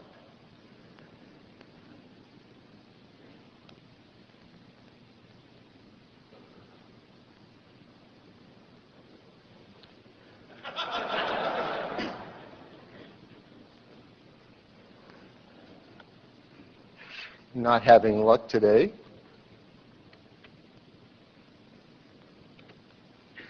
So we're going to have to try this again later, Steve. Okay, that's great. It's pretty awesome when it works. Thanks, Phil. All right. Okay. So now I'd like to show you one of the coolest things about Mac OS X. When Apple shipped the original Macintosh, it introduced to the market an organizing principle called the desktop, to organize your work, to keep track of things. And as computers got more complicated, i.e. you could work on many things at once, we have internet connections and email coming in and out and stuff, there has never been an enhancement of that organizing principle that worked really well to help you manage all these things you're doing at once. And we have come up with something really great for Mac OS X, and it's called the dock. And I'd like to show it to you now.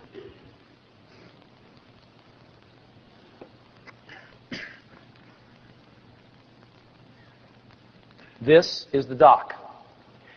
It's at the bottom of the screen. It always stays centered. And it allows me to put things into it. I can put all sorts of different things into it. How do I put things into it? Well, I can drag things into it. But let me show you a much cooler way to get things into it. I've got these three buttons up here. One closes the window, the other maximizes it, the third minimizes it, the middle one. Where does it go when a window minimizes? Well, it goes here.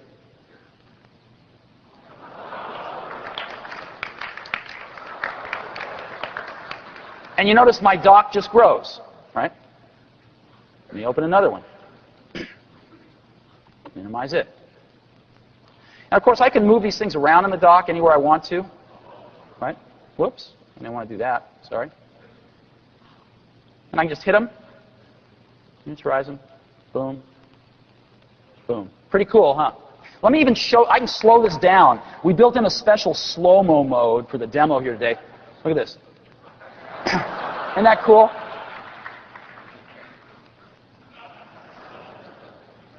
It's just magical.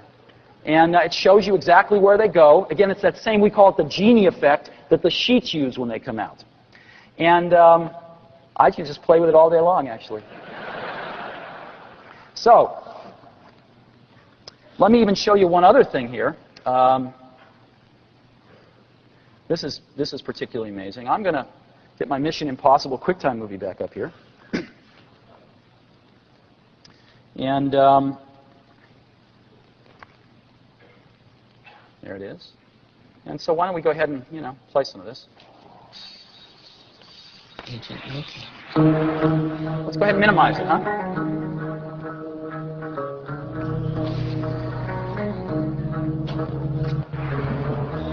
Pretty cool, huh? Good morning. Sorry I barged in on your vacation. And we're going to make it so you can even watch them when they're in the dock. So, pretty cool. Now, let me go ahead and show you, though, what happens, let's say, with the dock. Let's open a few more of these things. And let's say I go ahead and, miniaturize these things. And I'll go ahead and turn the speed back up here. I miniaturize more things. And then I can also drag things into the dock. But what happens now the dock is full? What do I do? Well, it just shrinks a little bit. Right? And I can put anything in here I want. I can put websites. I can put documents. I can put anything. Applications, anything that I use, and I can rearrange them at will, and the dock just accommodates anything I want. When I drag something out, it gets bigger. Right? Now, a question would be, well, how small can it get? Well, it can get pretty small, actually. You can actually set the maximum tile size, and it'll shrink from there if you have more stuff, but you can actually say, well, it'll get really small. I can hold like 128 things here. How would I ever see them, though, if they get this small, or if I even prefer them this small? Well, we have something we call magnification, which works kind of like this.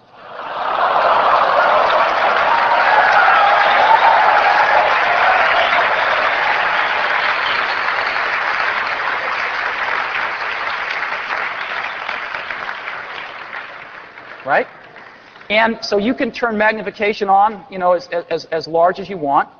You just set how big you want them when they magnify, and you can set the maximum tile size. So you can keep them like this, and do anything you want. It's really, really cool. And if you don't like it at all, you can just hide it, and it'll just come up when you go down there.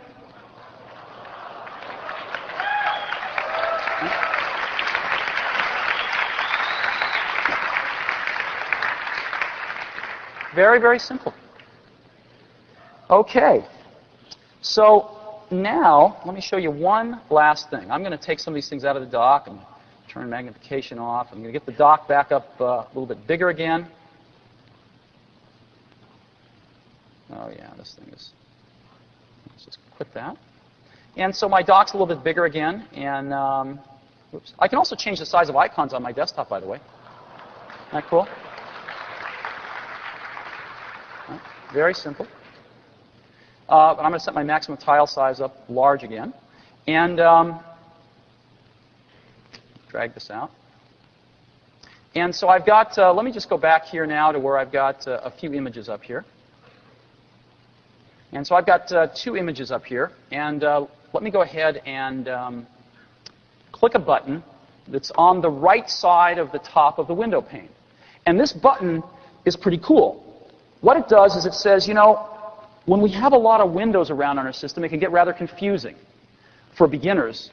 And even for pros, if you're working back and forth between Illustrator and Photoshop, or Photoshop and something else, these things can get very complicated on the screen. What could we do to make life easier for our pro customers and for beginners? We came up with something pretty neat. And you can click it from any window. You can turn it off and on, and it's called single window mode. So you just click this, and every other window on the screen is miniaturized. And when I click another window, boom, they switch places. It's very easy. So let me put this one over here. And I say, boom, I want that one. No, I want that one. No, I really want that one. And let me go ahead and show this to you in slow-mo here. It's kind of fun. Pretty cool, huh? I can even show you some text here. Again, I launched a new app. The other one put itself away. Whoops, there we go.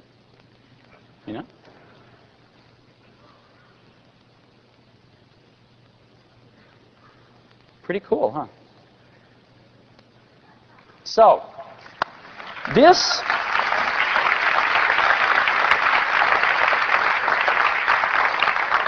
is Mac OS X. This is our foundation for the next decade of Macintosh operating systems. And we are thrilled with it.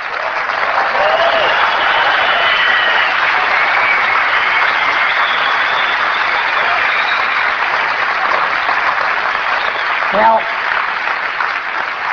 we have some incredible developers in the Mac community, and over 100 of them have already committed to Mac OS X, and none of them have seen this yet, what you saw here today, because we've been keeping the user interface very quiet. And we've already gotten pretty much the top 100 developers committed. And I'd like to bring a few of them up on stage right now just to say a few words about Mac OS X. I'd like to start at the beginning of the alphabet and ask Bruce Chisholm, the Executive Vice President of Adobe, one of our closest partners, to come up here and say a few words. Thanks, Bruce.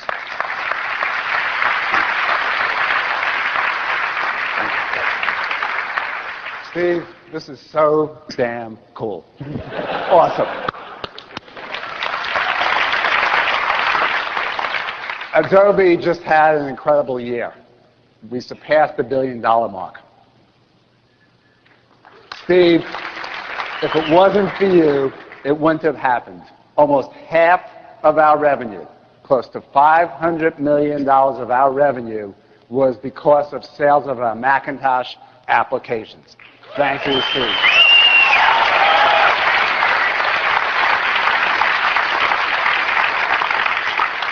We demonstrated with the release of Photoshop 5.5 for the G4 that we, probably more than anybody else, will optimize our applications for Steve's products and Apple's products.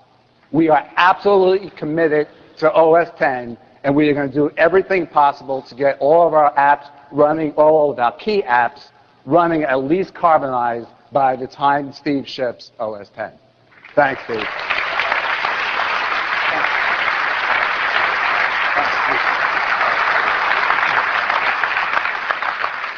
Next, Kevin Brown from Microsoft. Kevin.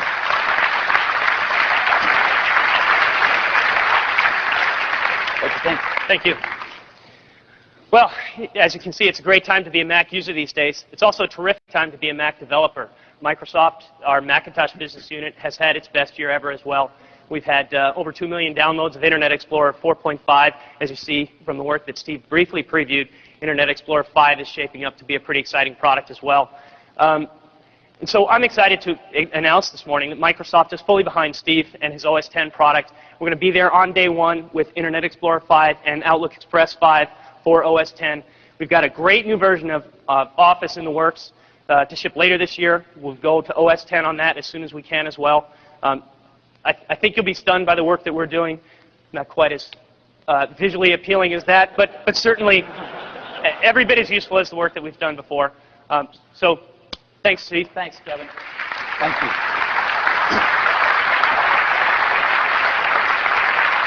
You know, when we announced our partnership with Microsoft 2.5 years ago, most people couldn't understand it and didn't think anything good would come of it. And I got to tell you, we're working very closely with these guys. Kevin has an awesome team up there of Mac developers, and they're doing some great applications on Macintosh.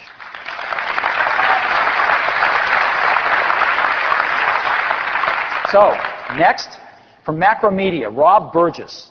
Macromedia is on fire these days, and I'd like to bring Rob up on stage. Thank you. You like it? I'm spent. I've never seen anything like this. It's just unbelievable. I'm speechless.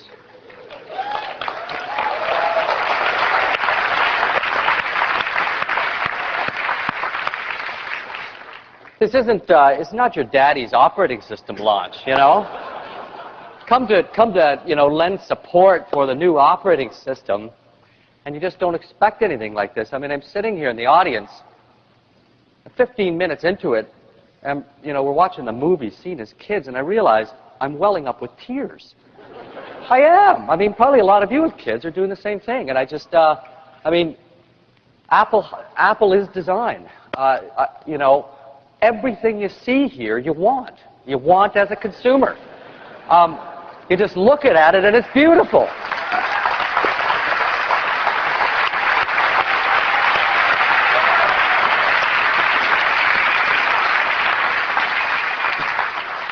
I'm actually really digging his new shoes, too. Anyway, we just got a new system in about a month ago, and we decided to try porting our most popular application, which is Flash. 200 million people have Flash Player today, and so we decided to port it. So we put an engineer on it, one engineer, for a week and a half, and it's running. So the guy actually isn't even that good. No, that's a joke. Anyway, you can count on Macromedia, all the applications that you love, Dreamweaver, Fireworks, Flash, they'll all be there. We love this stuff. Congratulations. Thank you.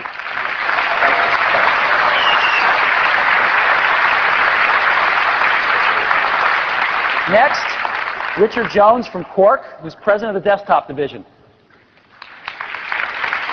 Thanks, Richard. Wow, I'm excited. I'm delighted to be here. And let you know that Quark is committed and dedicated to Apple in general and to our OS X efforts in specific. This is just amazing stuff, and it's really exciting. I wish I could say that ours was only going to take a week and a half. Quark Express, however, is a bit more of an effort. We've been getting a lot of help from Apple, and we really appreciate that. But we're going to make it there, and it's fantastic stuff. And as all of you know, or some of you know probably, that Express originated on the Mac. We have been Apple fans and partners for years, since Quark was founded in the mid-'80s. And it hasn't slowed down since. And we're going to continue to be with OS X and whatever Apple comes out with beyond this, which I don't know. My imagination kind of dies after some of this. So, but we're there for the long term. So, thanks a lot. Thanks very much.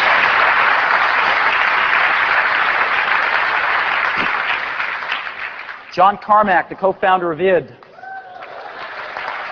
John got married today. And this guy is so great, he offered to postpone his wedding to be here. And we said, no way. We'll make a video. And he said, I never thought of that. And so we have a video of John Carmack here that I'd like to show you. And he is on some tropical island now. I think by now probably married. It was a year ago, just about today, that Apple announced that they were going to be supporting the OpenGL on the operating system, and we announced that we were going to be doing simultaneous development for our current project on the Macintosh platform. Apple's now shipping accelerated OpenGL on every single platform, and we've shipped our game now. It works well pretty much across the board, and I'm quite happy with how that's gone. What we've got with OS X is a fully modern operating system that has really the best elements that we find on a wide variety of Unix platforms, and it still has the user-friendliness and the environment that Macintosh users are used to. Quake 3 will continue to be supported on the existing Apple platforms throughout its entire lifetime. We've got updates and modifications coming along through the course of next year, but our next new product development that we start on for the Macintosh is going to be deployed exclusively on OS X. There's just too many things that I look forward to in moving to that environment that I don't plan on looking back.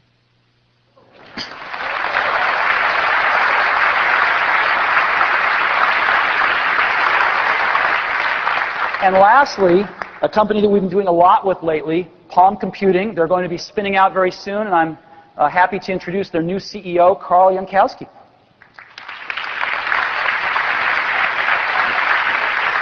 Have a great choose. This is awesome.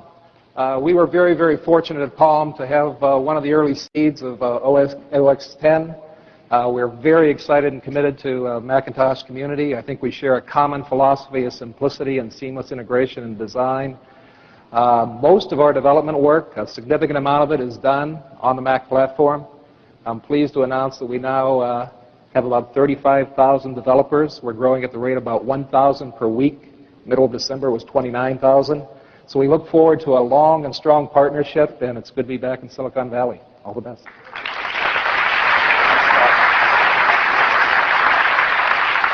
So, Mac OS X. Going to be rolling out on a Macintosh near you the second half of this year. And I think we have a lot to look forward to in it. And we're really excited about it. So,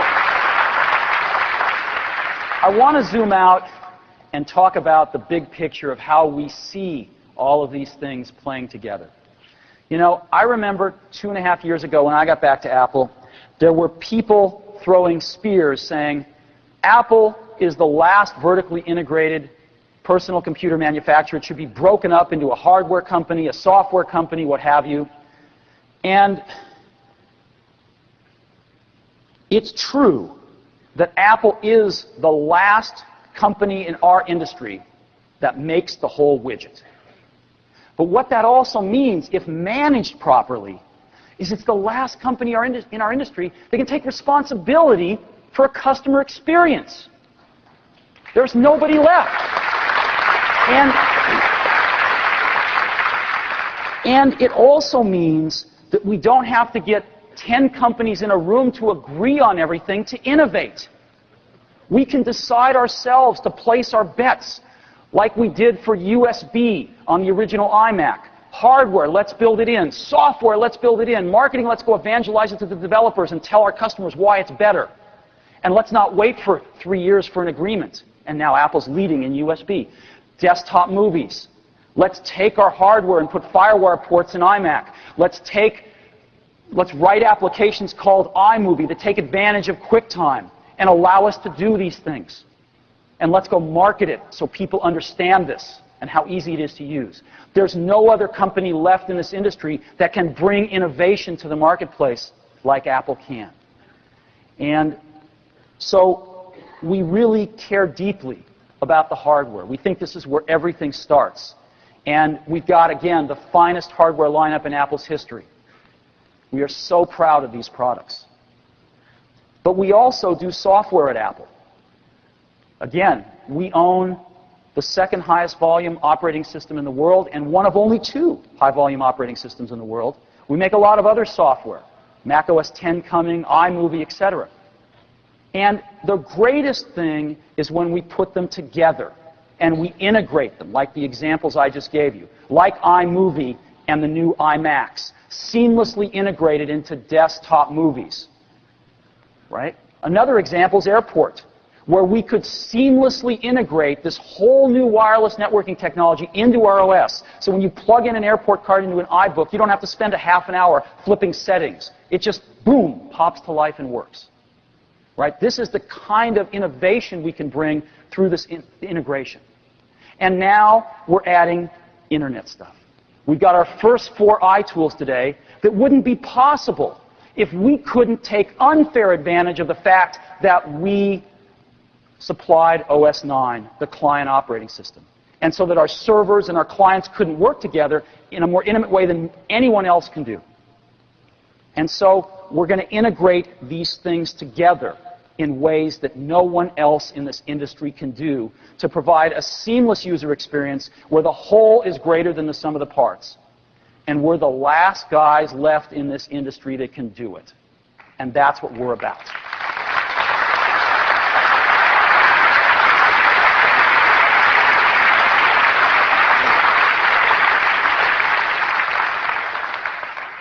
I've got just one last brief thing after this. You see, we're going beyond the box, definitely spreading our wings in software and in our Internet strategy. So I got one last thing. I got back to Apple, along with several other people, 2.5 years ago. What we found was a great company that needed a little bit of help, a lot of incredibly talented people. And as a matter of fact, while I'm on that, I would like all the folks from Apple that have been working on OS X and have been working on our Internet stuff to stand up right now. And I'd like to give them a hand.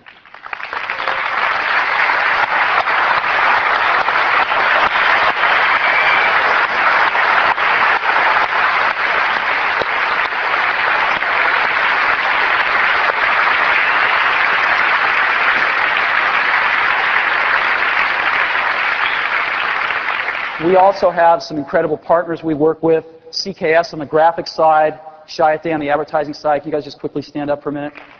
Thank you.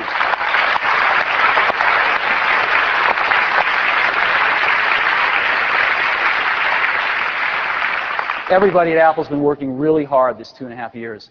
And during this time, I've been the interim CEO. I have another job at Pixar as the CEO, which I love. And so I was the interim CEO at Apple.